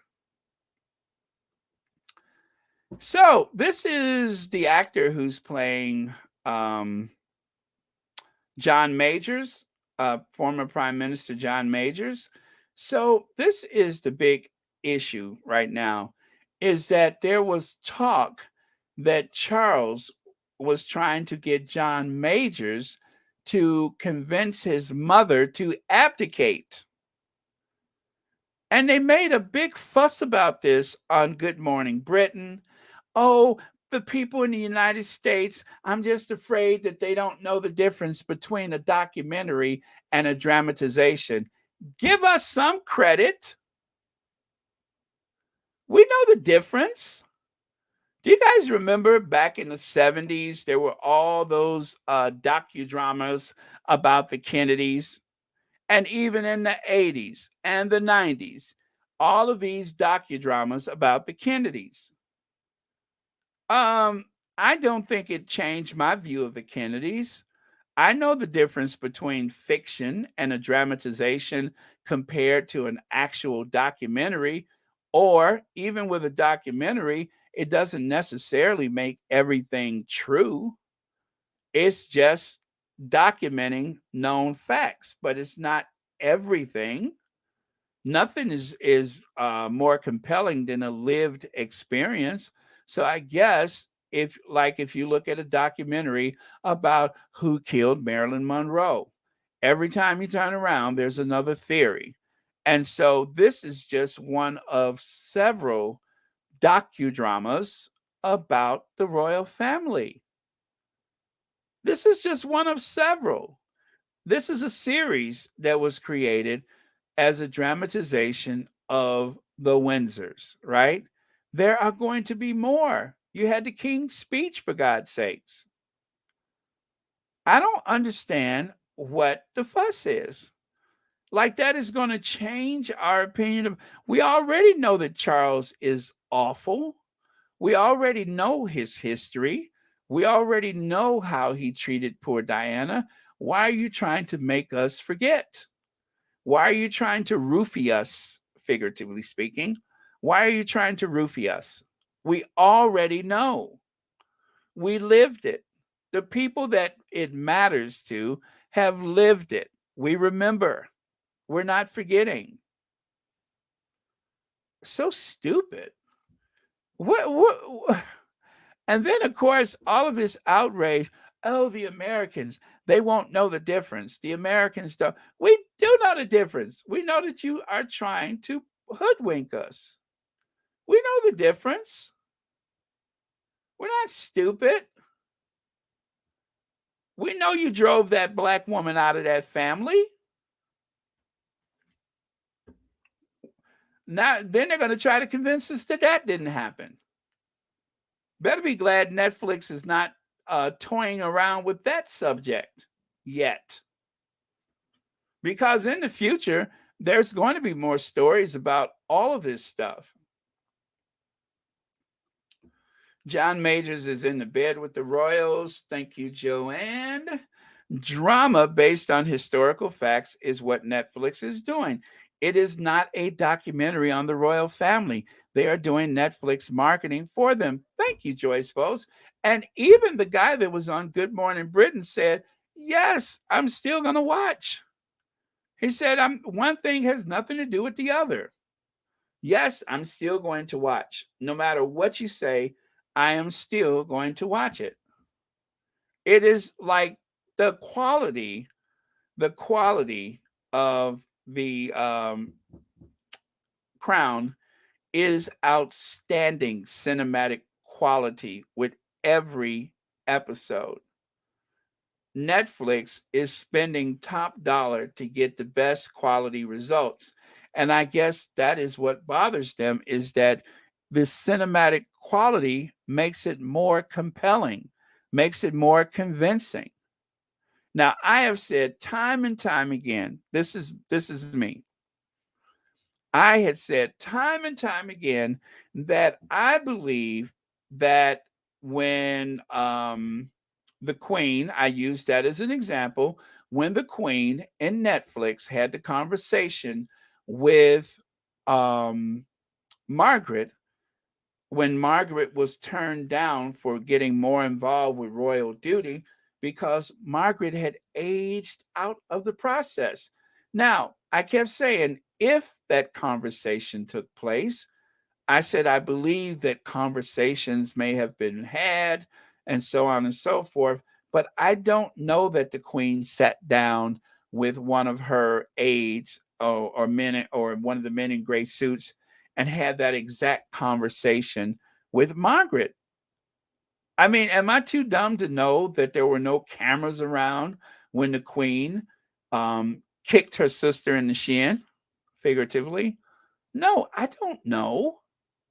I know it's a dramatization, but I do know Margaret drank and smoked herself to death, and I do blame the institution for that.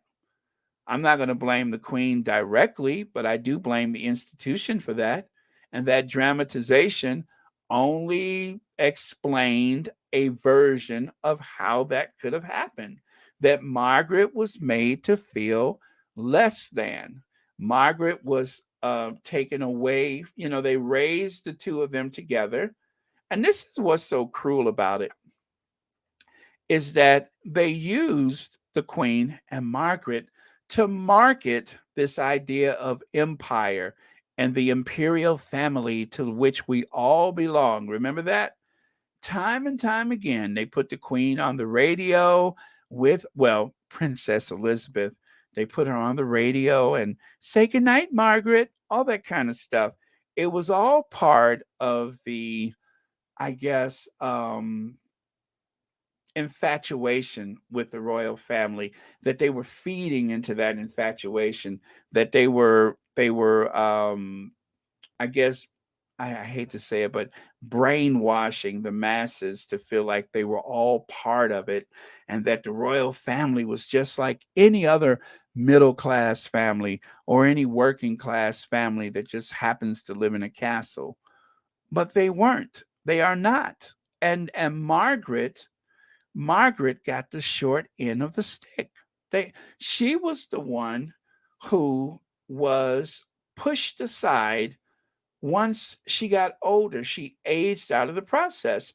There was not much difference between Margaret in her gilded cage than some poor kid that is living in a group home or in a foster home. At some point, you age out of the system. And so that was supposed to be Harry's future, to age out of the system, to get pushed to the periphery while we celebrate Louis and George and Charlotte. That was what they had planned for Harry, until Meghan came along and said, you know, there are other options. You don't have to just stay. I mean, it's bad enough they were, doing that to you, and now they're after me too. Well, again, that's a dramatization. I don't know that they had that conversation. Or maybe it was Harry who said, you know what? Things are not going to get better. If only there was something else we could do. What was that you were saying? Leave. Okay. Didn't take much convincing. Mr. BS Speaks Royally says, saying Americans are dumb without, what the hell should I say? We are smart people. It's a TV series. They truly don't want Harry and Meghan years to come up. Yeah, but you know what? that would be a real moneymaker. So let's say 5 years down the line, what was the 20-year rule that they're not going to do Meghan and Harry? Well, what if 20 years turns into, say, 10 years, right? So maybe by 2026, they will decide to continue the crown, because they will. It's making too much money. And even without the guy the guy that's putting it together now, whatever his name is, even without him, there will be some variation of the crown in the future. And Netflix is going to spend big bucks to make it happen. Thank you, Miss VS. Okay. Yes, we do know the difference. We even understood that series Roots dramatization of family enslaved and affected by aftermath of slavery and Jim Crow when the series aired during the 1970s. Exactly. Yeah, we don't know that what's her name? Debbie Morgan was dancing around and singing Jump Jim Crow, and you jump Jim Crow, and you slide and you slide. Oh my goodness. I'm so sorry to say this, but when he's I know I wasn't supposed to laugh at that, but that tickled me so bad when she was singing Jump Jim Crow. Y'all know I got a warped sense of humor. I cannot tell you how many times I watched that part over and over again.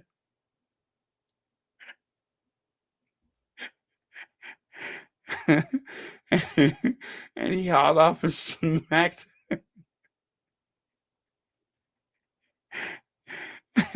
Out of all the things that was in Roots, ain't that terrible that that's the only thing I can take away from it was that scene with the Jump Jim Crow.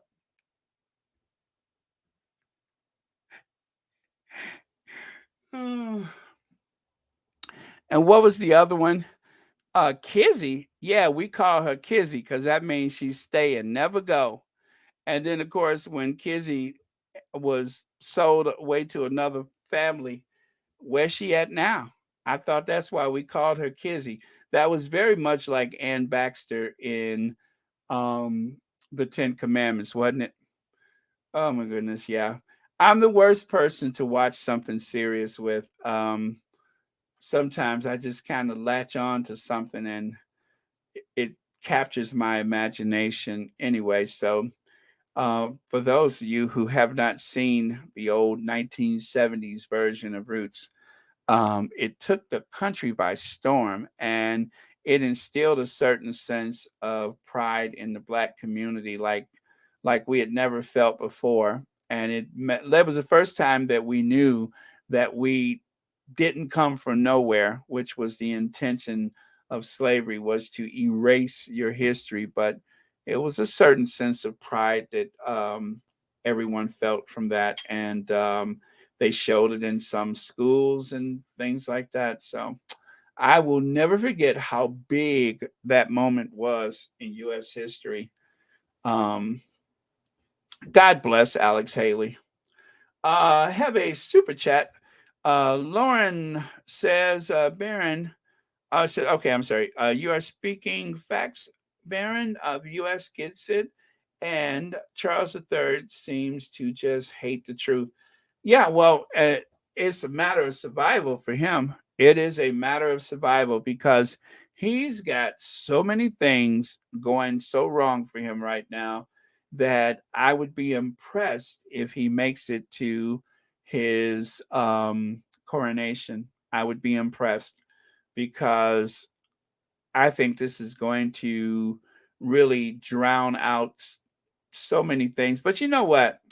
I don't want to go too fast with that one because remember, we thought the thing with Andrew was going to be a big story and they managed to suppress that. So I'm pretty sure they are about as busy as a cat covering up poop right now, trying to figure out what they can offer in exchange for to try to keep this on the down low. But good luck with that. It's not going to work out for them. But thank you so much, Lauren, for the super chat. And thank you as always for watching Royal Sussex. Let me see. Okay, I need to do a deep scroll, I think, because I am way far behind. Okay. John Majors rubbishes the Crown's depiction of Charles trying to force Queen's abdication in the 1990s. The up-and-coming 5th season of Netflix royal drama, see there? Even they said it, royal drama, The Crown, why don't they call it what it is? It's a documentary. Okay, let me rewrite that for them. The up-and-coming 5th season of the Netflix documentary, royal documentary, The Crown,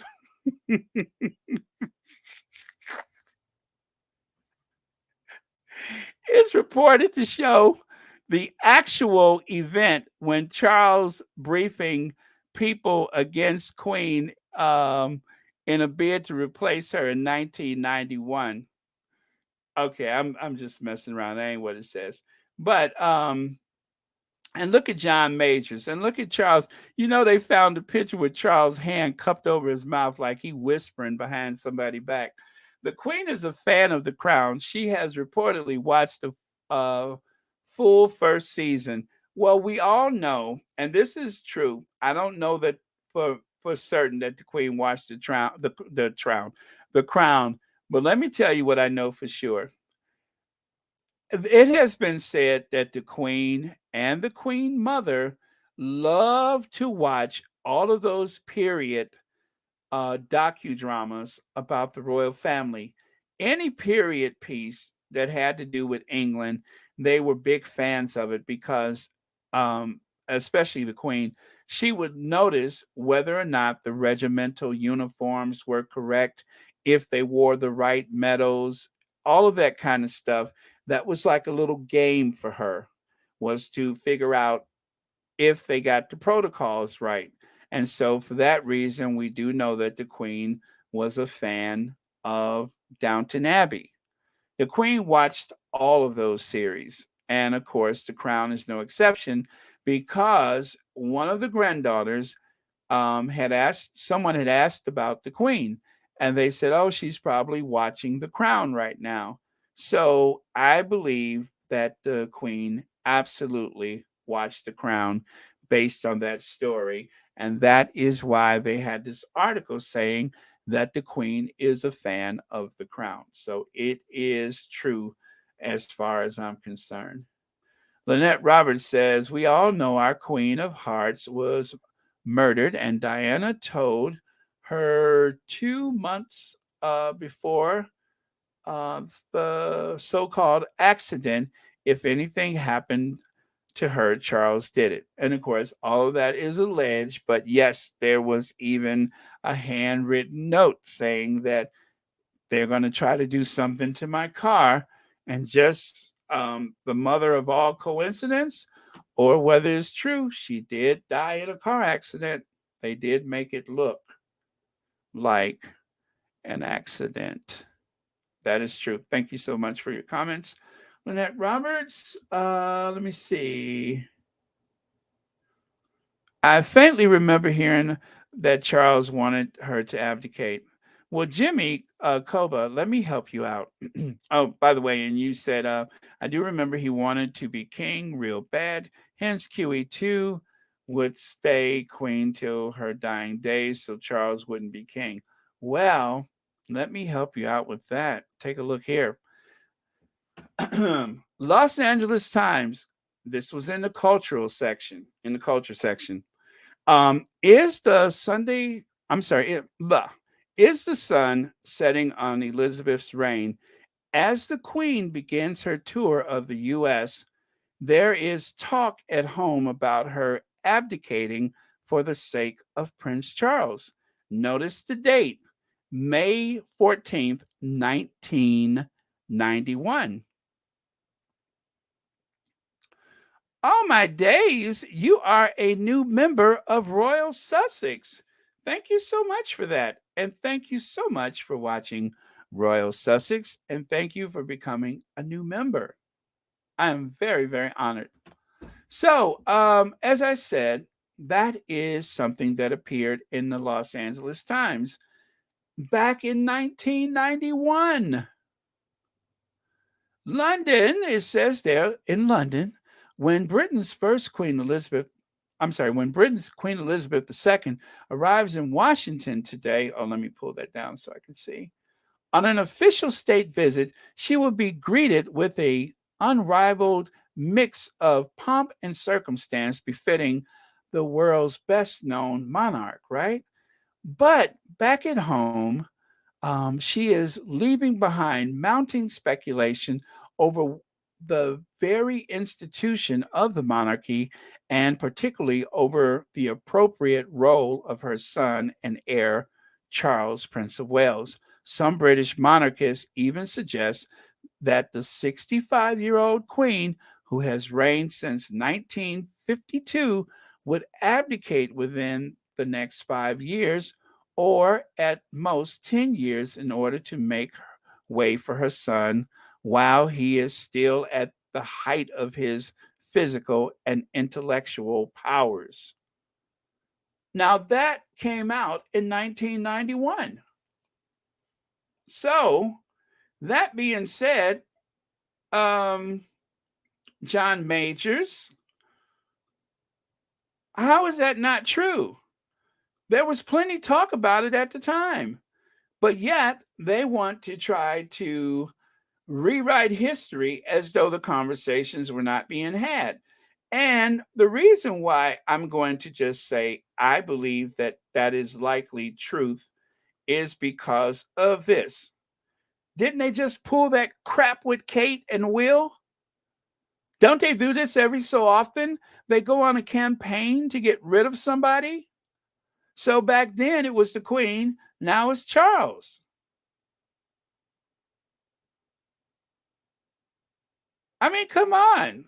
It'd be different if we didn't know that that happened, but we do because we got receipts. And as life goes, there's always more receipts where those came from, like this one.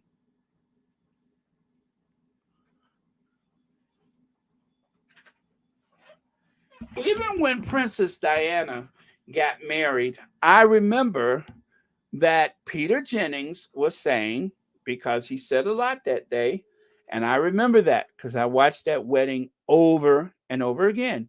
And he said that people were talking at the time that the Queen should abdicate, and that was 1981.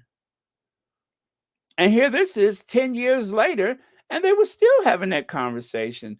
And the reason why is because they didn't want another situation like Queen Victoria, where the monarch became bigger than the institution.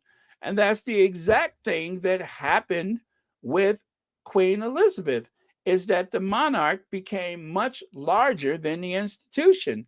And whenever that happens, that is not good for anybody, including the monarch. Because if you stick around too long, people start to hold contempt for you. And if you are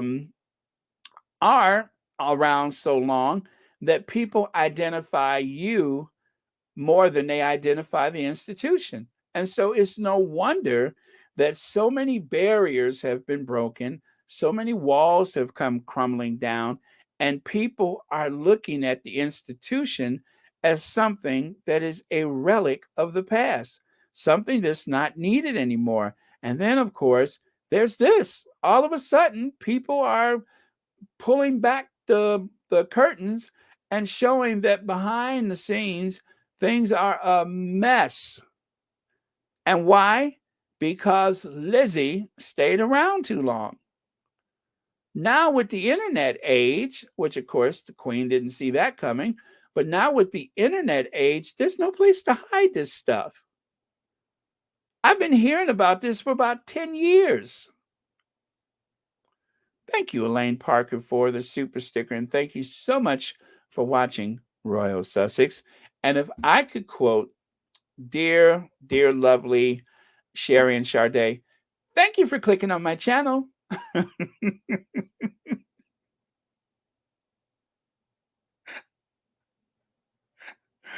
Oh, Lynette Roberts, thank you for the super sticker and thank you for clicking on my channel. And thank you for being a member and for watching Royal Sussex.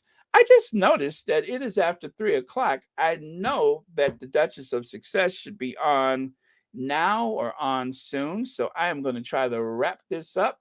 I am just about done, you guys. I meant to end with this, I think, but let's see. How many slides I got left? Oh my God, I'm only just warming up. Oh, no. I only got a few left. So, let me see. I did that. Buckingham Palace released statement on the Crown ahead of Charles and Diana's divorce scene. It's a drama, not a documentary. It is a documentary. It's a docudrama. It's a docudrama, damn it, and every word of it is true. It is dripping with contempt for the crown, contempt for Camilla, contempt for Charles, and every single word of it is true. I believe all of it. I'm an American. I don't know any better. Whatever they said on the crown must be true because it's an American company. And if it was a British company, then of course I wouldn't believe a single word of it.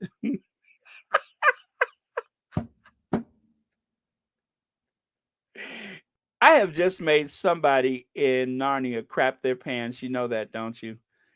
By saying that like that, somebody has just crapped on themselves because I believe every single word of the crown.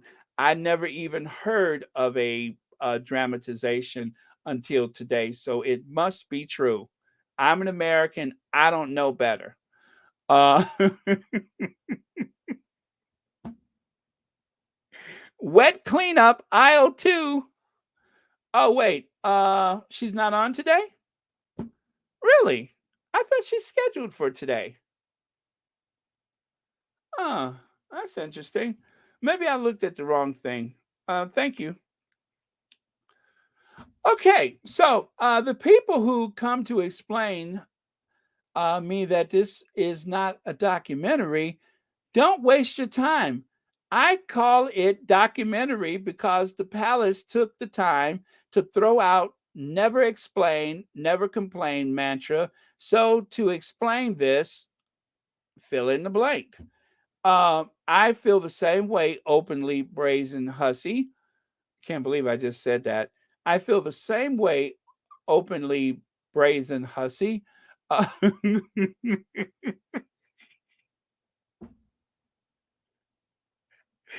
I feel the same way. Buckingham Palace released a statement. They ain't supposed to do that because they don't explain and they don't complain ever. And of course, as the Duchess of Sussex says, which of course I believe her, the Duchess of Sussex said, what is that she said? How did she put it? She said they will tell a lie to protect other members of the family, but they won't tell the truth to protect me and my husband. Quote unquote. They will tell a lie to protect the rest of them, but they won't tell the truth to help us. All right. Now that is a fact, and we know that to be true. And so, because she's an American and because Netflix is an American company, I'm just going to have to go with Netflix. This is a documentary and it documents every conversation that has ever happened.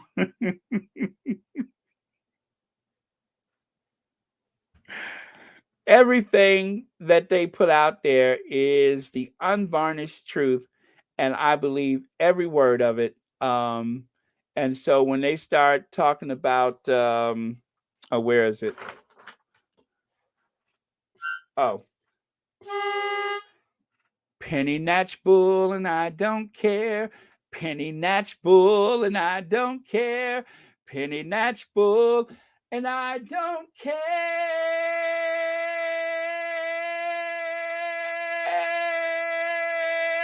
If Philip had an affair, I don't care.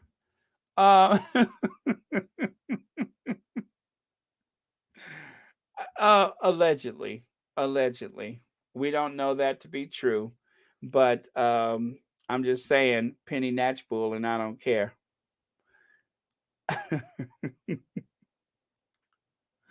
Now, let's get personal, shall we?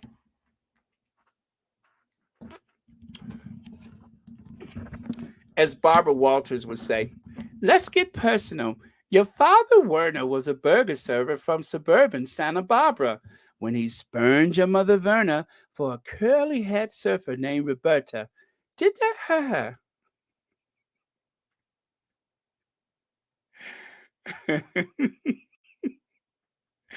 Okay. Sorry, you guys. I'm starting to get a little loopy here, but let me focus and concentrate. As you can see, Queen Victoria died in 1901, but Victoria left behind quite a few heirs, right? What did she have? 9 kids or whatever? Speaking of which, upon an autopsy, they said Victoria's. Never mind. I'm not even going to talk about that because that's too tacky. Even for me, that's tacky. But let me put it to you. Well, no, I won't put it. I'll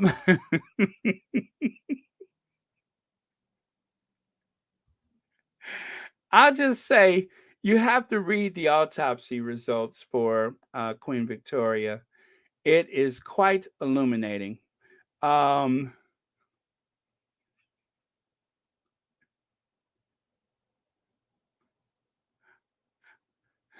but the good thing is nowadays they can fix it. Okay, that's all I'm going to say. Is nowadays they can fix it.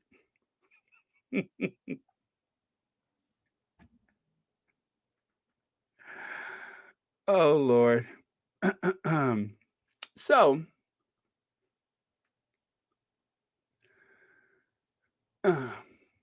Victoria died in 1901. Now, King, what is his name? Christian something something, gave birth to Alexandra, and of course, Alexandra married her son Edward the Seventh, and let me see, Princess Alice. Um, Let me see, she had them two cheering right there.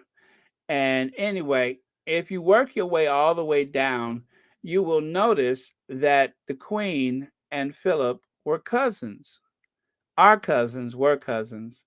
They were cousins. And as you can see, there wasn't too much daylight between Queen Victoria, who died in 1901, and of course, those two at the bottom. It's That's the way smart people would do. A smart, of course, means upper class people that dress well and come from means. Uh, Franklin Roosevelt and Eleanor Roosevelt, they were also cousins. It was just something that a certain element of society, the upper class, the wealthy, that was a way to keep it within the family, so to speak, to make sure that you married someone with the right breeding stock. So it also would ensure things like, oh, I don't know, hemophilia.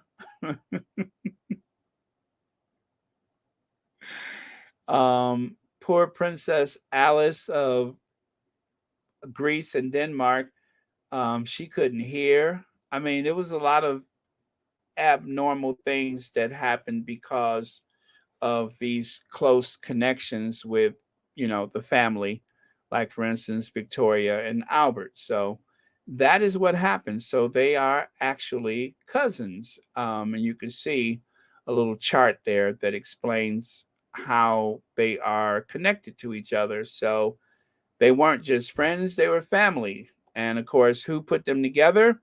Louis, the same Louis we were talking about earlier, who is also related to them. So that is the Louis that put them together. Louis, of course, was Philip's uncle.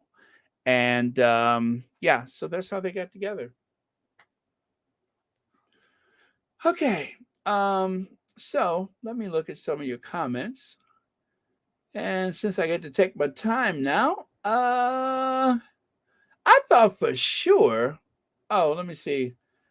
I thought for sure, and I saw that come up, and oh well, I just never seem to get those right. Um, let me see here. Oh, what was I looking at just now? And Claire Kane, when is Claire Kane on? Oh, and I watched Thrive with Harry and Meghan. I watched that last night. It was really good. Um okay, I'm just gonna go. Oh, that's what I was looking for. I didn't want to miss the super chats. So let me make sure I do this carefully. That's Lynette. All right. And then I saw a super chat somewhere. The super chat.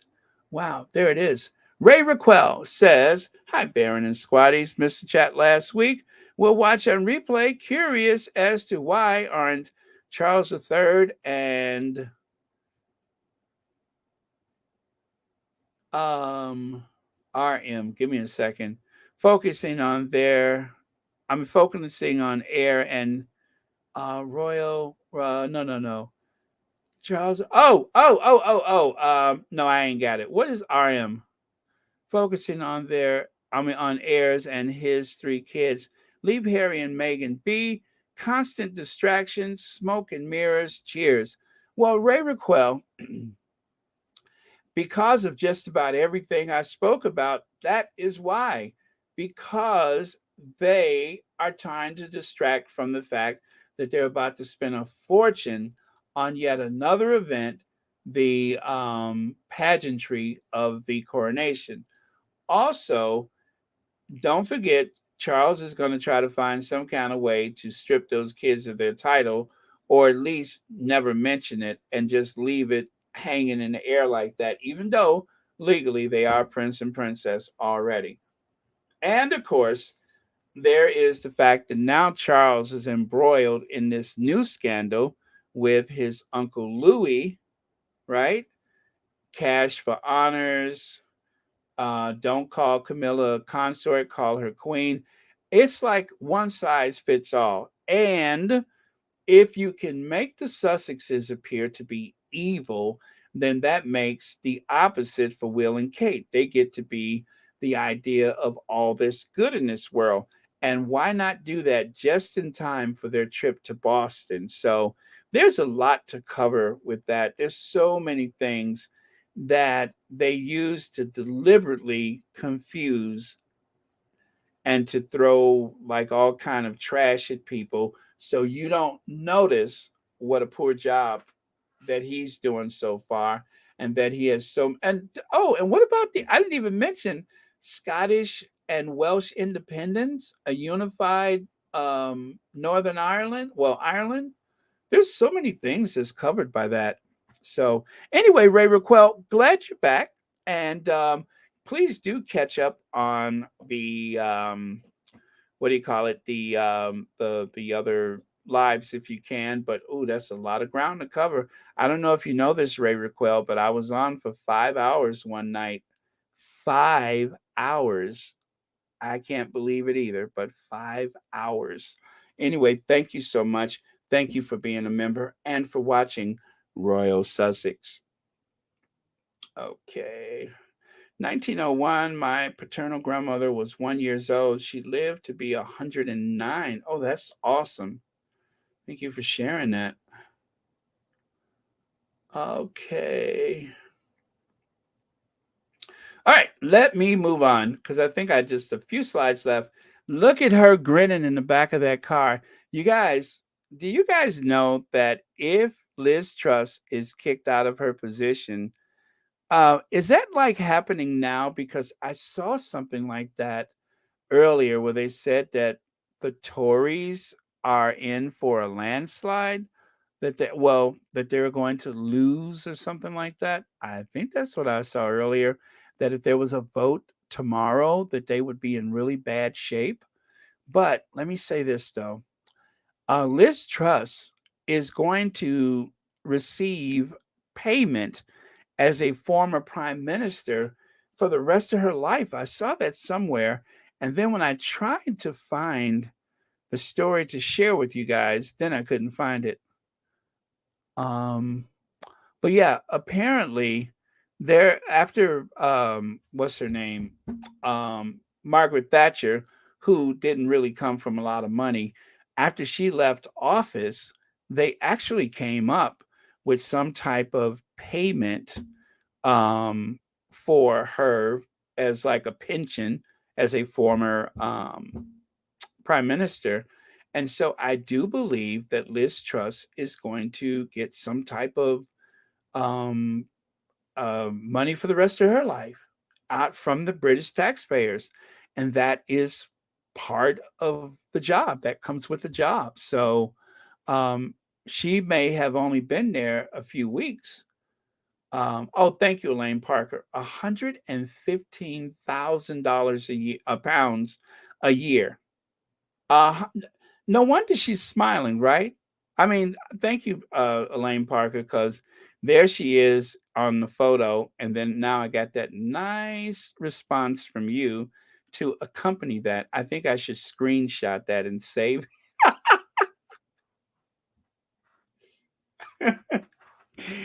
I sing because they pay me. Yes, no wonder she's smiling because she has just hit the jackpot. So in 10 years, that's over what, 1 point something million pounds? Wow, she couldn't have saved up that much money probably. I mean, she's living okay now, but you mean to tell me she gets that every year? Maybe she'll give that to charity. I'm kidding. But she could. Maybe she'll give it to charity.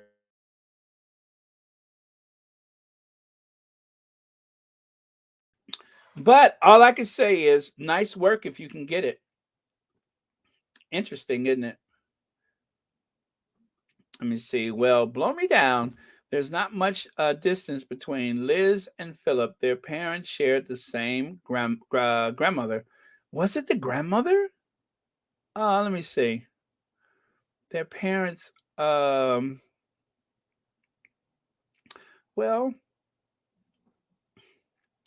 I mean, did they? Let me look at that again. So, yeah, I guess, yeah, I think so, right? Yeah. Wait. Did they? I'm trying to follow the line. There's Philip, and that's his family. And that's Princess Alice.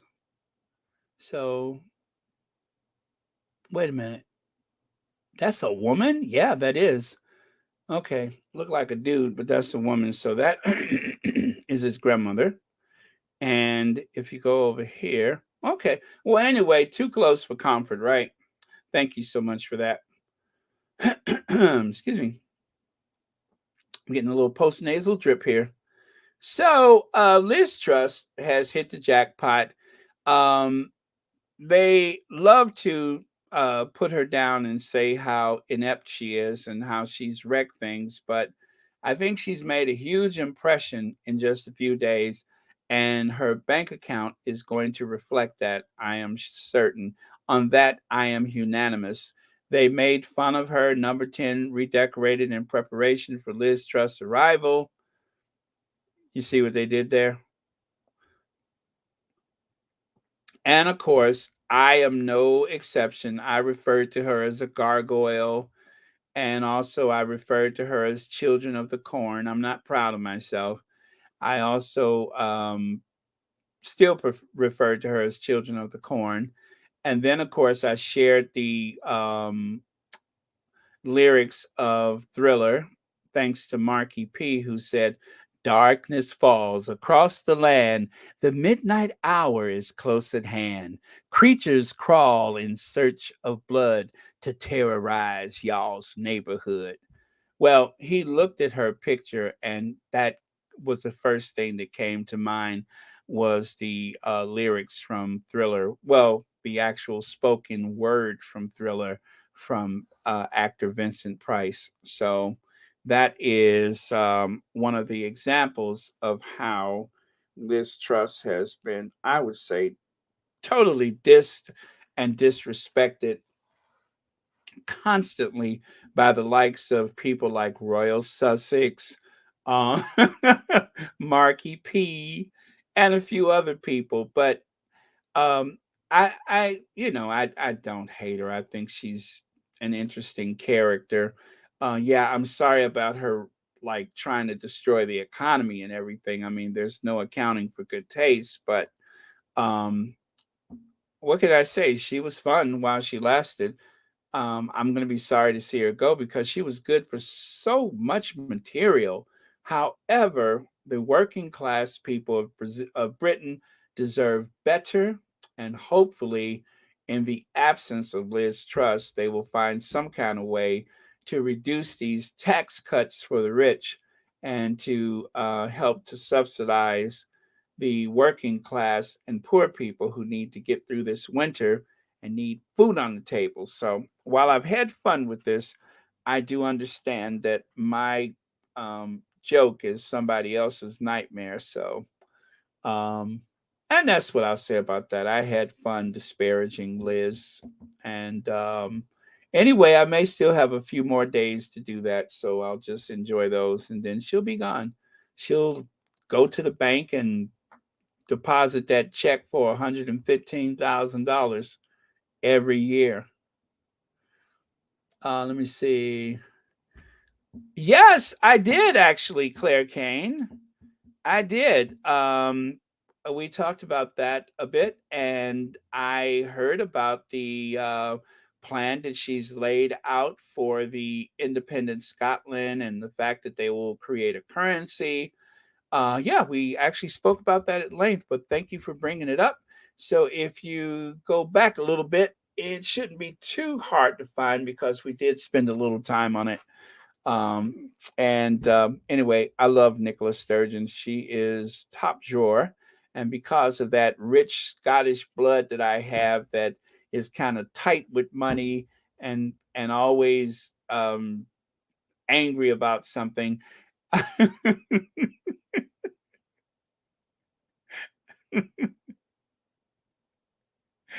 Of course, I'm celebrating Nicholas Sturgeon's statement, but thank you for bringing that up uh, just now. Yes, I sing because they pay me. I sing because it's free.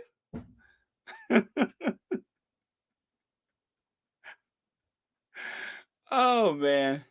Yeah.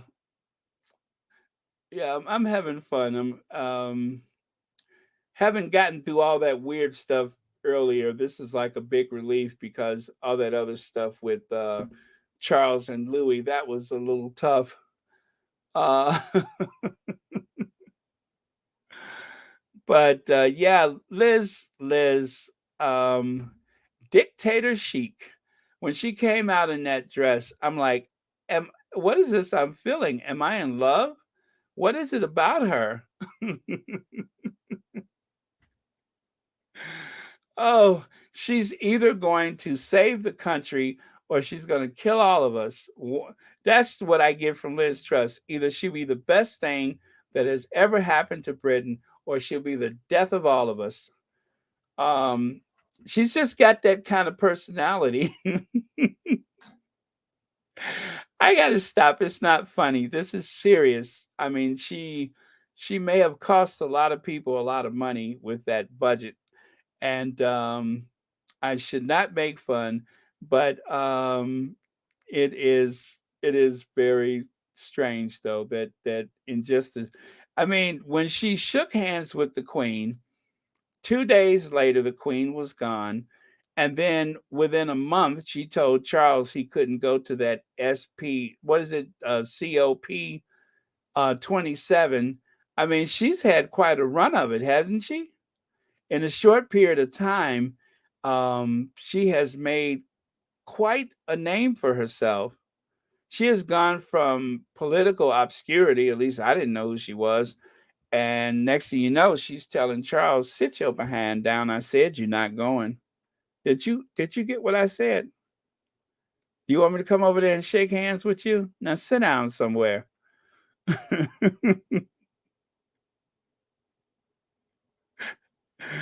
Oh.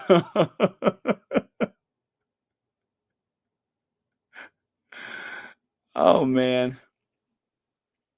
Okay.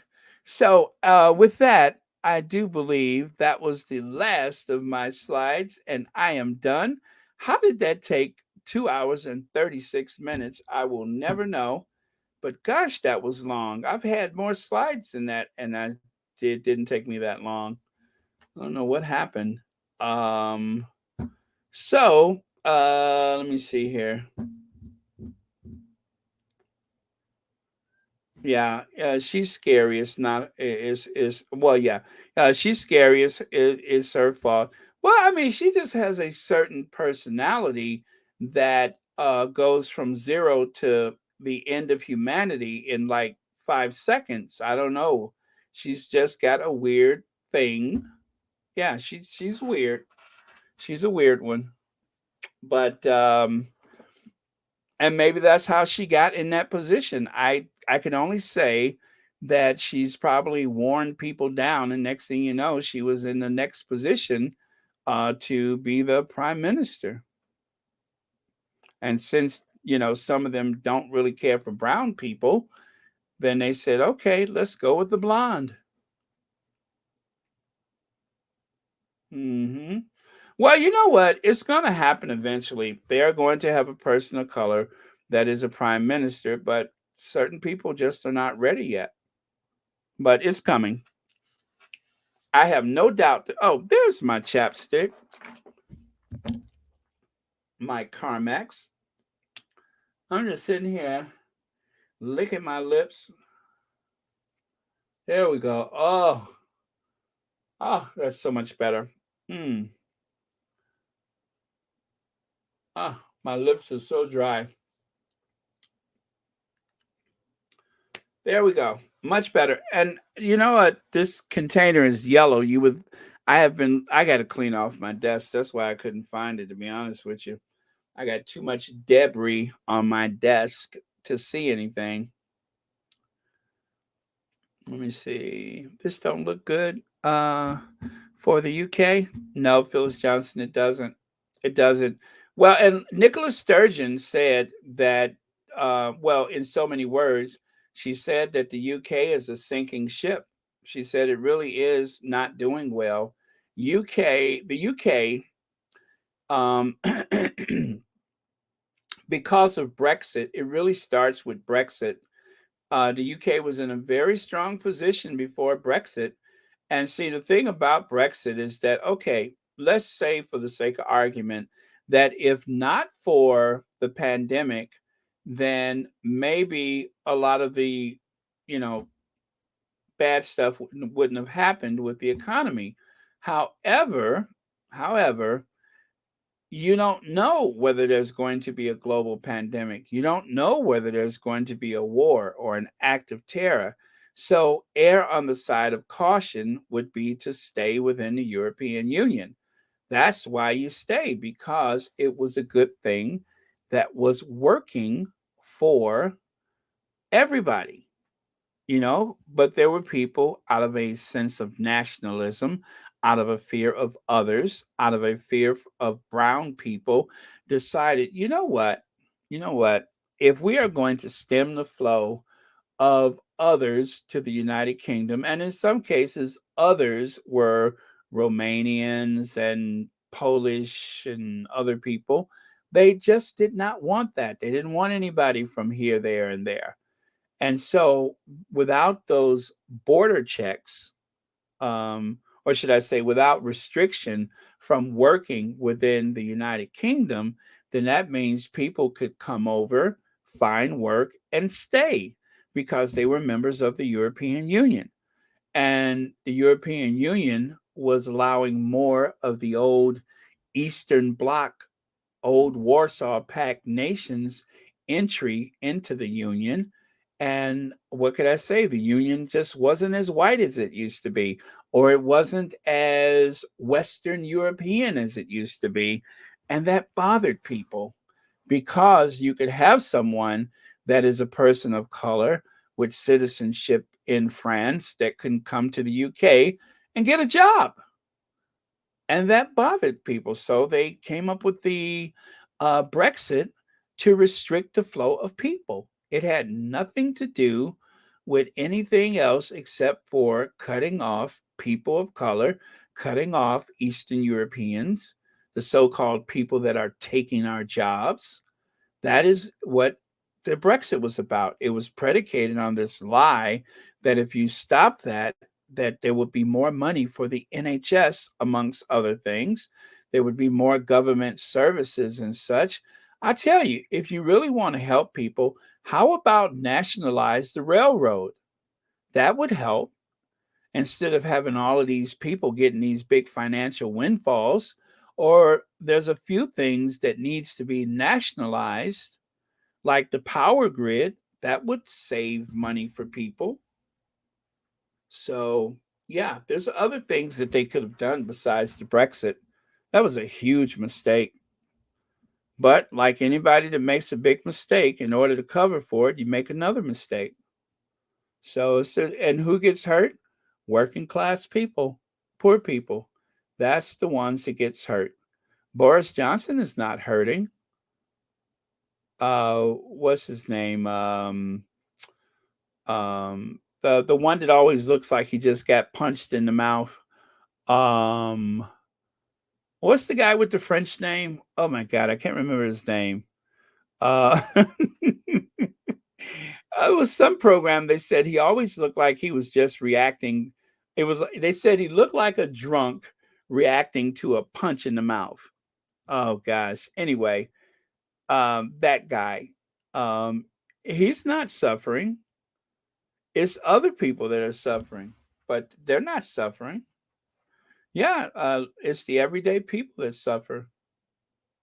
So it's really unfortunate, but maybe, just maybe, if the other countries gain an independence, maybe that will help out people in England and help out those other countries. A lot of hardworking people there, a lot of hardworking people, and yet a lot of young people cannot afford their first homes because there's so much foreign money. You know, they block working class people, but if you have enough money, you can just buy your way into the system. You can buy your way into the aristocracy and such. Okay. Thank you, Phyllis Johnson. Oh, that's how that started. Phyllis Johnson said something. I forgot how I got started with that. But yeah, that Brexit thing, I hate to drag that out all the time, but that really does bother me. If something ain't broke, break it. Oh, this is what I was looking for. You gave me, oh, that's a link. Let me do that. Let me see. I got to go back and find that. Oh, there it is. There it is. Okay, so this is, when is this? Oh, you made it already. Oh, that was 4 hours ago. Oh, my bond with Meghan Markle, Duchess of Sussex, Sussex Squad official Lauren Brown. Okay. Wow, let me see. Everybody has seen it but me. I'm looking at the comments. Okay. So you guys, that's Lauren Brown's channel. And it's called Official Lauren Brown. So if you guys want to go over there, that is the link. You can go over and watch and subscribe and even share. And let me see, this is 8 minutes long. Okay, yeah. So yeah, that's the link for it. All right. Was that today? When did we talk about that? Was that yesterday? Okay. All right. So there you have it. Okay. Let me take a drink of water. All right, you guys, I am good to go. And Let's see here. I did pin that to the, yes, I did. Let me look at your last comments, and then I am going to, I guess, make some lunch. Another late lunch. Okay. Oh, yes, tomorrow is Archetypes. Thank you.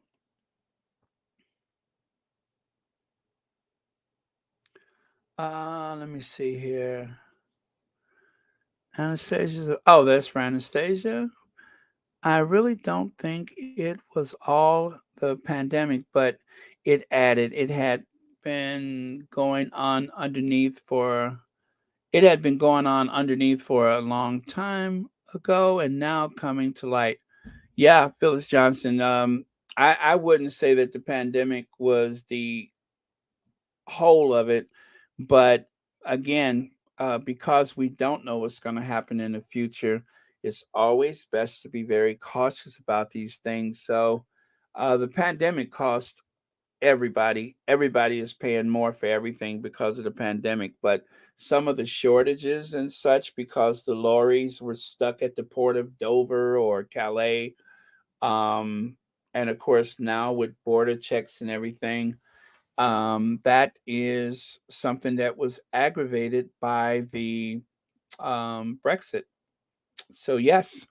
And of course, the labor shortage. Let's not forget, too, because of Brexit, now there is a labor shortage because they were giving people such a hard time. It created a labor shortage. And that is something that we have to accept in a lot of these Western economies, the United States included. There is a labor shortage. There is a shortage of able bodied people to do certain things. A lot of people are working from home now. A lot of people are working in non traditional jobs. Um, so, for that reason, we need labor, we need immigration. And I am not against immigration at all. I welcome the immigration. If you're worried about your job, then work harder. If you're worried about your job, then, do something else. There is plenty work out here. There's no need for an American to be worried about the job right now. You may not do everything that you want to do, but I've had jobs I didn't like, and I showed up on time and worked hard. And I'm glad for the experience. It's just part of it. But without labor, we won't have anybody to pay for our Social Security. It's not enough people in the workforce to sustain a lot of these pension plans. So we do need workers. It's just a fact. And we can't pick and choose the people that show up for work, but we do need them. Some economists was just saying that, or no, I think it was some big businessman right here in the U.S. He said the same thing. We need the immigration. So I support it. All right, you guys, I am getting loopier by the moment, so I'm going to go. I think we're good. Let me take this away. And of course, we are going to Ginger Avenge. And as I always say, I'm not coming back after Ginger Avenger. I'm not coming back after Ginger Avenger. Thank you, Diana. Thank you, Doria. Thank you, Liz, for the endless material.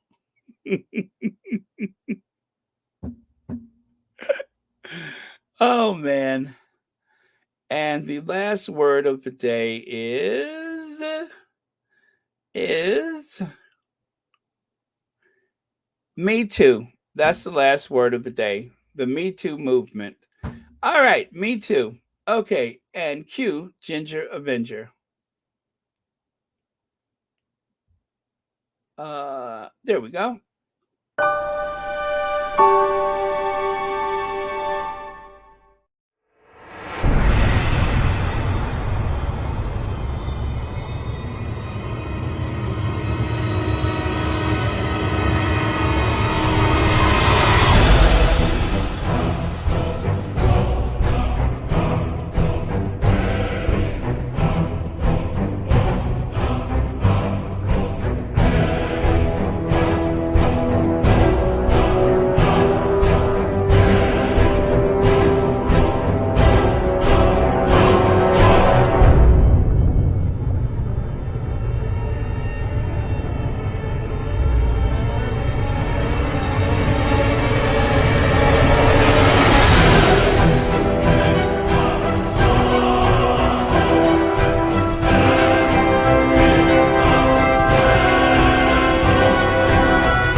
And so let the revolution begin.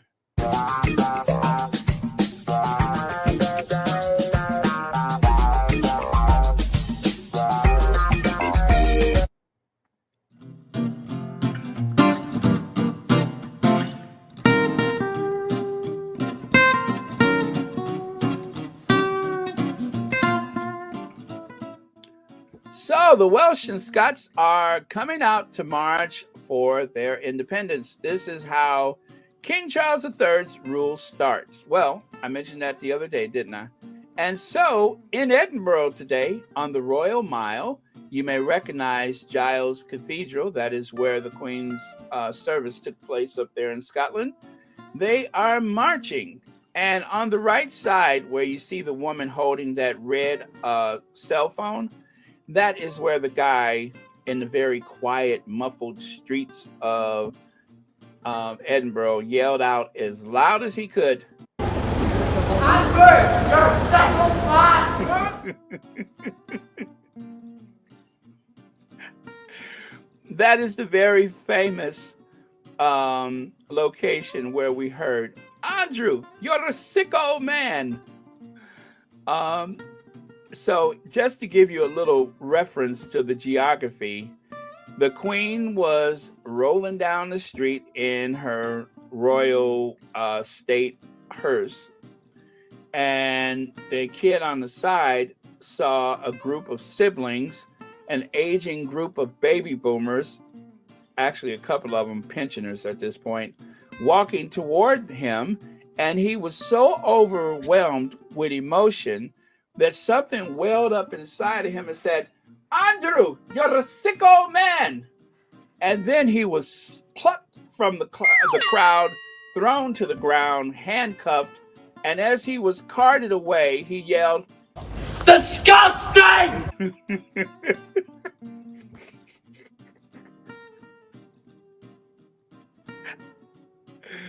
Woo! Disgusting! I love that. That was like my best day since Christmas. When he yelled disgusting, I promise you, you could hear it as far away as Glasgow. Disgusting!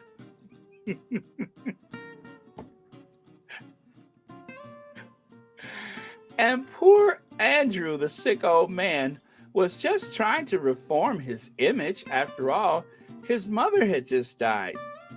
Didn't matter. You're a sick old man, and that's all to it. I don't care who mama just died. You're a sick old man. And everybody from here to Glasgow is going to know about it because that kid told people in a very loud and clear, distinct voice, "Andrew, you're a sick old man." And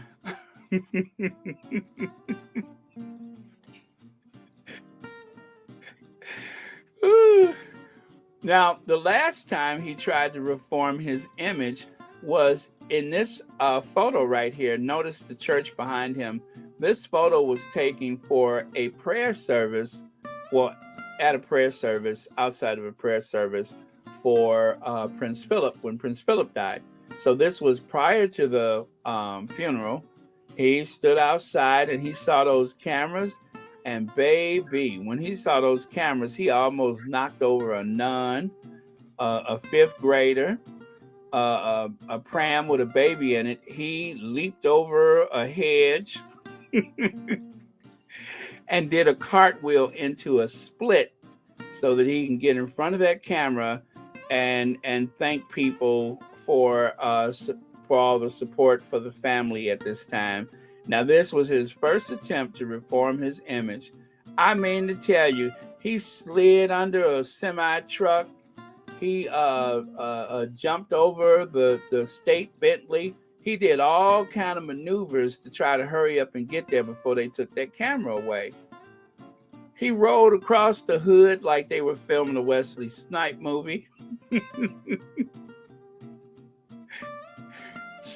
Swung on a vine. All kind of changes he went through because he saw that camera and he was like, uh-oh, this is my chance to reform my image. So he pushed aside the archbishop, right? And then he went plowing. As a matter of fact, when they opened up the door of the Queen State Bentley, when they opened up the door, he ran through one side of the car and jumped out the window on the other side of the car just so he could get in front of that camera.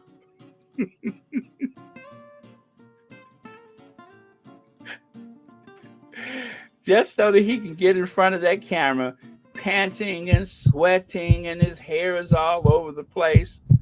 But he was able to make it in front of the camera before they took the camera away so he could thank people for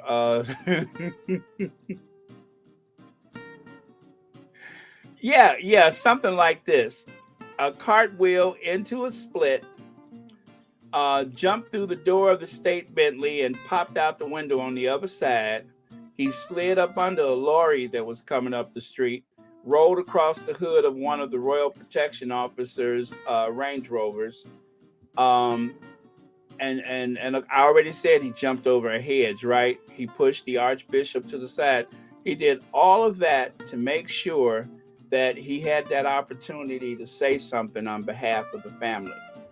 But that didn't work out. So instead, when the Queen died, that was his next opportunity, only to be greeted by someone who reminded him that he was a sick old man. So much for effort, right? So, oh, you know what? I forgot we were talking about the protest, wasn't we? How did I get to Andrew? All right, so there's a protest. I forgot about the protest. There's a protest going on in Scotland. Well, there were protests going on today. And, oh, I know. I was saying that Andrew was walking down the Royal Mile. But you know what? I just noticed this man has an orange beard. That he had to have dyed that beard. That cannot be real. I mean, it's like garden gnome orange. You guys see that? His beard is like a bright neon orange. He has an orange, not red, but an orange beard. What's that, Maggie? Baron, you are so funny telling Andrew's story, jumping over the State Bentley. He did. You know what? I'm going to see if I can find that footage. It's got to be out there somewhere. That's it for now. Please like, subscribe, share, donate, etc. If you would like to make a donation and you don't know how, to help support this channel, you can go to the comments section where you can find links to the Patreon, the PayPal, and the Cash App. Thanks for watching Royal Sussex. Thank you for watching Royal Sussex.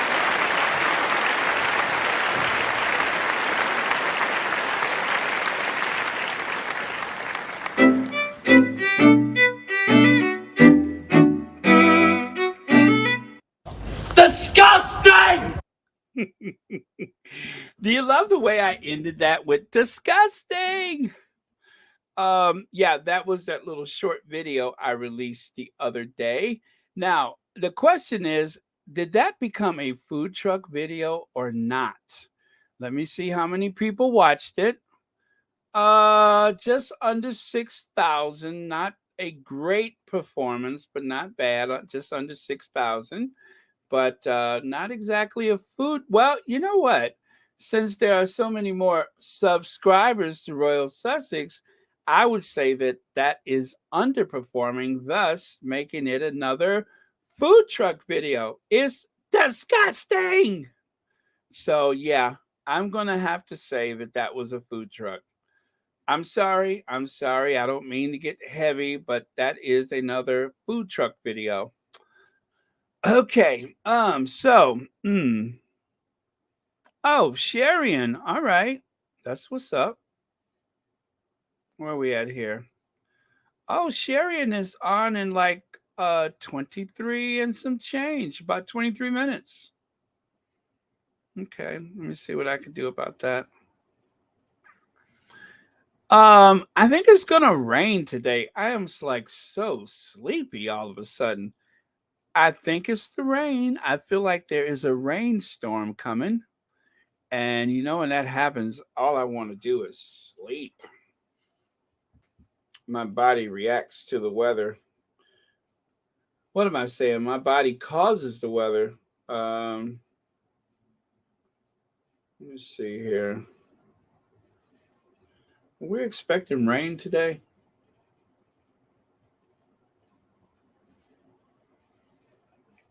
I got to get out of here and enjoy this cool weather. Well, it says about 7 p.m. There's like a 50% chance of rain. May as well be now. Okay, you guys, thanks for watching my little short video of Andrew being heckled. I made that the other day. Oh, Sonia Johnson, thanks for watching. Let me see. Yeah, I love that kid. Disgusting. Gosh, what did I just do? Okay. What does I accidentally put a star. What does a star do? Oh Lord. Okay, I just took the star away. Hope I didn't mess up nothing. Let me screenshot that because I don't know what the star does. Oh Lord. Last time I put a star on somebody, I didn't see them for about 2 weeks.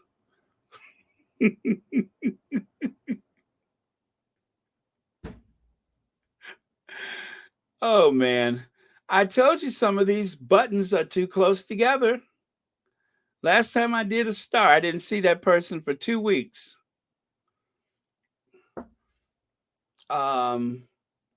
It was like looking for Amelia Earhart. I was like, has anybody seen her? That I'm telling you, they shouldn't have a star. They should have a picture of Amelia Earhart, because if you accidentally hit that star, you never know what happens to the person. Yeah. Oh, yeah, Jimmy. Yeah, well, I am in the Midwest, actually, in my secret undisclosed location. I make myself sound like some kind of genius or something. In my secret undisclosed location, which is the same thing that I say when I wear my money belt. It's in my secret undisclosed location, which means under my stomach.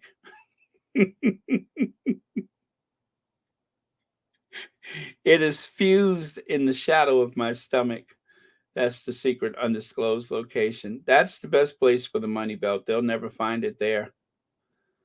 Let me see. Yes, the Baron Cave, not the Bat Cave, the Baron Cave. That is so weird, though. I thought for sure that Anne was on today, and so I was just like, oh, okay, that gives me 2 hours before she comes on, because number one, I didn't think it was going to be so long today. But yeah, I thought for sure that she was coming on, but maybe I looked at it wrong, or maybe she changed it. I don't know, but I thought for sure she was going to be on today. Yeah, Lydia, I hit the star, but I did a screenshot, so in case we never see that person again, I can go back and make sure. I don't know what's up with this. I don't know if it's like in the system or what. But when you hear people say, well, for some reason I'm not able to comment, I don't know. Sometimes it's just we've had a couple people that happened to, for whatever reason. Oh, you guys, every time is fall, all I want to do is eat everything pumpkin. Pumpkins, muffins, pumpkin spice lattes, pumpkin, pumpkin, pumpkin. I love pumpkin flavors, right? Well, Trader Joe's have these JoJo cookies. Now, the JoJo is the Trader Joe sandwich cookie, right? Well, the JoJo's are, and okay, at Christmas they have the peppermint JoJo's. Well, this is like the first time I've seen it. they have the pumpkin JoJo's. So imagine a sandwich cookie with the cream in between, and then it is dipped in a delicious pumpkin yogurt flavored whatever. And so it's like the cookie is dipped in yogurt with a pumpkin flavor to it. And then if that's not enough, just a hint of sea salt. So it kind of has a very salted caramel taste. But oh my goodness, is it good? Oh yeah, it was good. Oh, by the way, B10 Pal, thank you so much for the super sticker and for being a member. And as always, thank you so much for watching Royal Sussex. Thank you for clicking on my channel.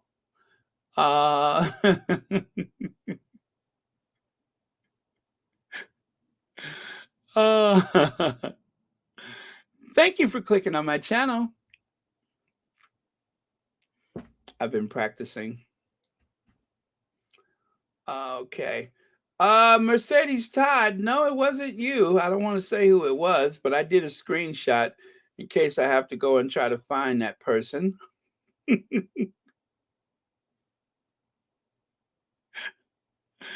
Oh, Prudence Montague says, thanks, Baron, for an awesome video on your vacation. Absolutely fantastic. Enjoyed seeing your photos. Thanks for sharing. You're quite welcome. And we're going to do that again one day. I don't know, at random, I'll pick a day. And I think we're going to go to Portugal next time.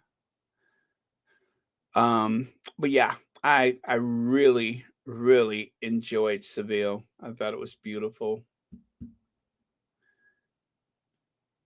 Well, thanks to the amazing moderators, I don't see the trolls that often. But yeah, definitely, I will save that for the trolls if I ever catch any. Let me see.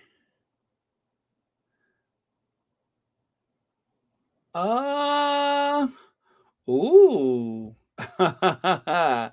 You know, I think that would be better in a latte only because of the milk. Now, I'm going to tell you what I have done with my coffees. I have the caramel coffee and I also have the toffee coffee. Now, I've had caramel lattes and I've had the toffee mochas, right? So here's my clever hack for a home latte. I use hot chocolate, just regular over-the-counter hot chocolate. And if you like use a caramel latte or even the toffee, oh, not latte, but the caramel flavored coffee and the caramel flavored toffee and caramel, either one of those coffees, and you use that with a hot chocolate mix, right? You just use your K cup, run that coffee into that cup and stir, stir, stir. And I promise you, it's not exactly Starbucks, but it is pretty good. So if you've ever had a caramel latte or a toffee, oh my goodness, don't even get me started. Starbucks, this is what I do. If you really want to have an experience, write this down. You go to Starbucks, right? And you order a grande latte, which is the medium. You get the grande, not latte. Let me get this right. A grande mocha, right? Grande cafe mocha, and have them use the toffee syrup. They have a toffee syrup. It is so good. I mean, toffee in your mocha. That's the winner already, right? And then, of course, they're going to put whipped cream on it and then have them drizzle some caramel on top of the whipped cream. I swear it's like you're eating a candy bar. It is so good. So a mocha with toffee syrup flavor and a caramel drizzle on top of the whipped cream. And then, of course, as you're sipping it, you want to kind of swirl the cup a bit so you can mix that caramel and toffee together. Oh, it is so good. Now, I only have one of those like maybe 2 or 3 times a year because it's so rich. It is so rich. It's like you're drinking a box of chocolates. But is that ever good? So, um, yeah, it's perfect. Perfection. So yeah. But yeah, oh, I'm sorry, Joan Garcia. Yeah, I think I'm gonna pass on that one only because I know I would want it with a latte. And yeah, and I don't have a latte machine, but thank you for the consideration.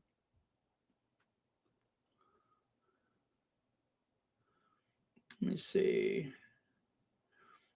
Let me see. Sure, there are already pumpkin lattes. Well, I mean, I would try it. Of course, I would. I mean, I might like it.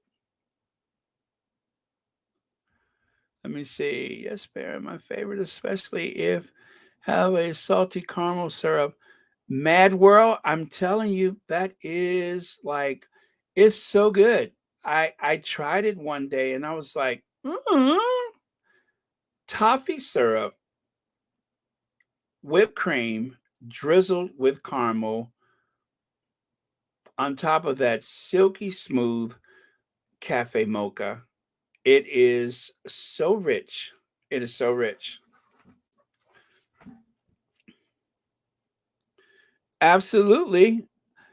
Amazon is like one of my favorite things in life. I love when I forget I ordered something. Oh my God, do I love that. When I forget that I ordered something, that is like heaven for me because it's just like you could be bored and all of a sudden it's like you get that notification and like, I don't remember ordering anything. Oh my God, tube socks and underwear. How did I know? Oh my God, a tire gauge? Who knew? It doesn't have to be anything special. So long as I wasn't expecting it, that is like, it always makes my day. Oh my goodness. Is it really a pot holder?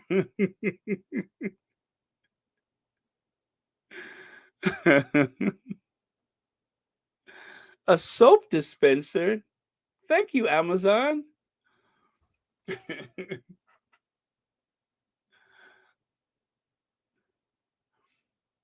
Okay, you know how to make me smile.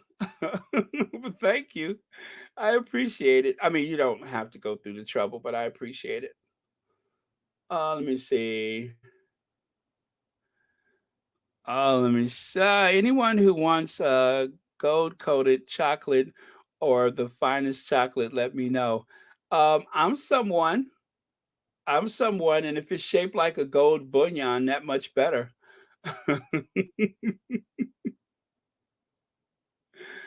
Oh man.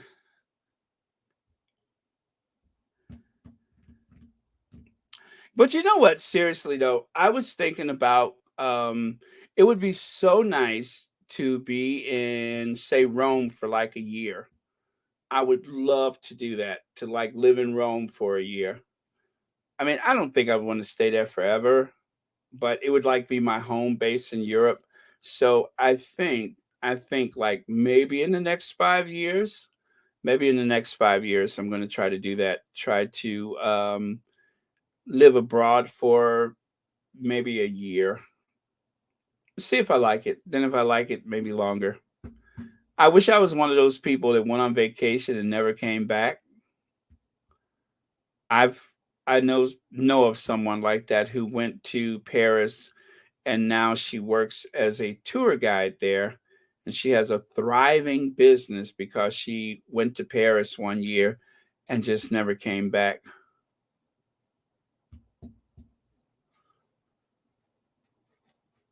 Huh. Why do I picture Robert living in some sprawling villa, with a fountain and those whitewash walls and everything? God, that must be nice. Rome is so beautiful. I loved Rome. Rome was just over the top beautiful.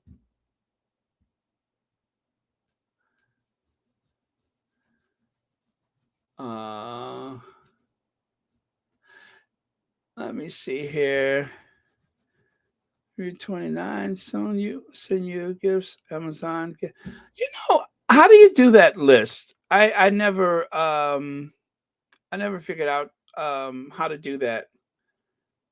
I'll work on that. I should. I mean, just in case. I'll see how to make that work.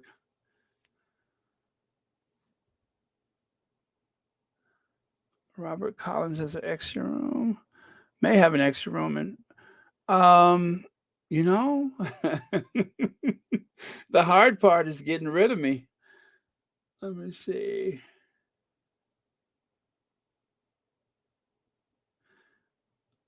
Let me see there. Hello, everyone from Africa. Melina Lucia, hello to you too. Thank you so much for being here. We're just about to wrap up in a minute, but thank you so much for stopping by. South Korea. Let me see. Lucy Wynn, my 20-year-old daughter was planning to move to South Korea, but changed her mind today because BTS didn't get military exemption. Seriously? So the BTS, they have to go into the military? What is the age? I guess they have universal admission for the military. I mean, that would make sense seeing how close they are to the North Korea. So, wow. So they have that compulsory military enlistment, I would imagine. Wow. Well, that's one way to protest. If BTS doesn't get an exemption, I think they should. Only that they're national treasures. Really, they are national treasures.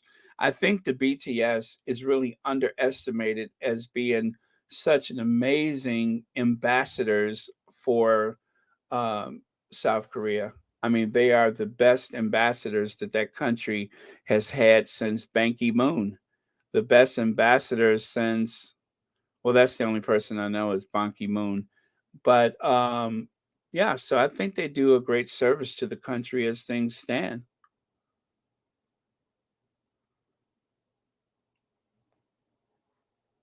Let me see.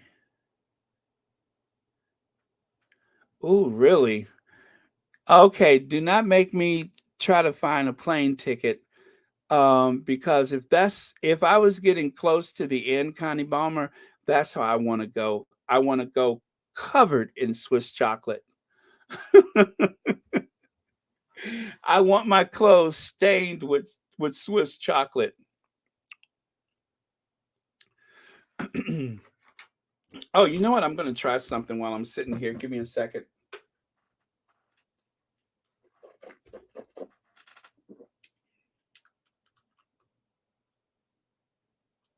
Huh. Bear with me.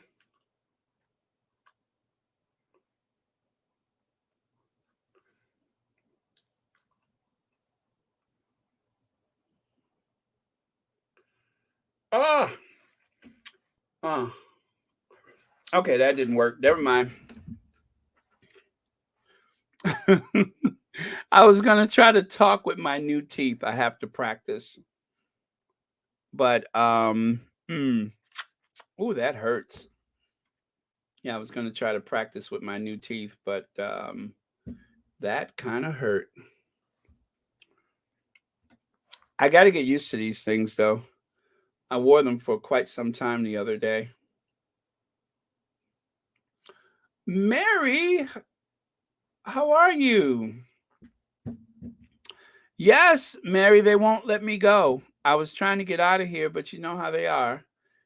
Somebody, I don't know who brought it up or how we got on the subject, but we started talking about Europe, and now I'm still here. You know how they do me. I was trying to get out of here. Yes, B10, I do. But they're not really comfortable yet.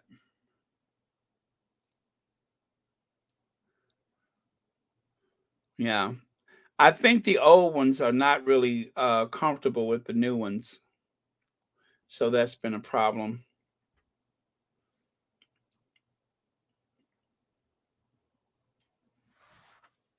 But yeah, I got to get used to them. I'm just happy to have my smile back. That's all. I just wanted my smile back.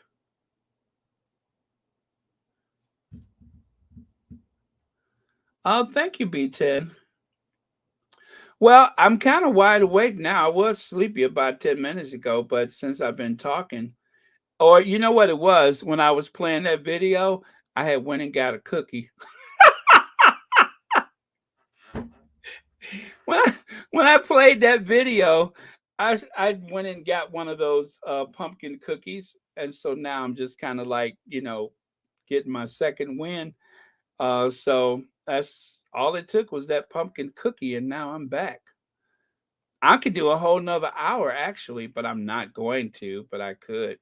No, I am going to watch Sharon with the rest of you. Oh, and I got to go too because I want to be there in time for when she says, "Thank you for oh, thank you for switching on my channel." I want to be there in time for that, you guys. So I am going to go and yeah, well, I figured out what I need to do, right? There's that one area that's giving me trouble. If I put a little hot water on it and kind of, manipulate it a bit, then it fits better. So when they're cold, they don't do so well, but if they're warm, then they fit better when I put them in. So that is how I sorted that out. Yes. Okay. So, okay, I gotta go because I want to be there in time for. Thank you for, you know what she says. All right. So thanks, guys, and I will see you all tomorrow.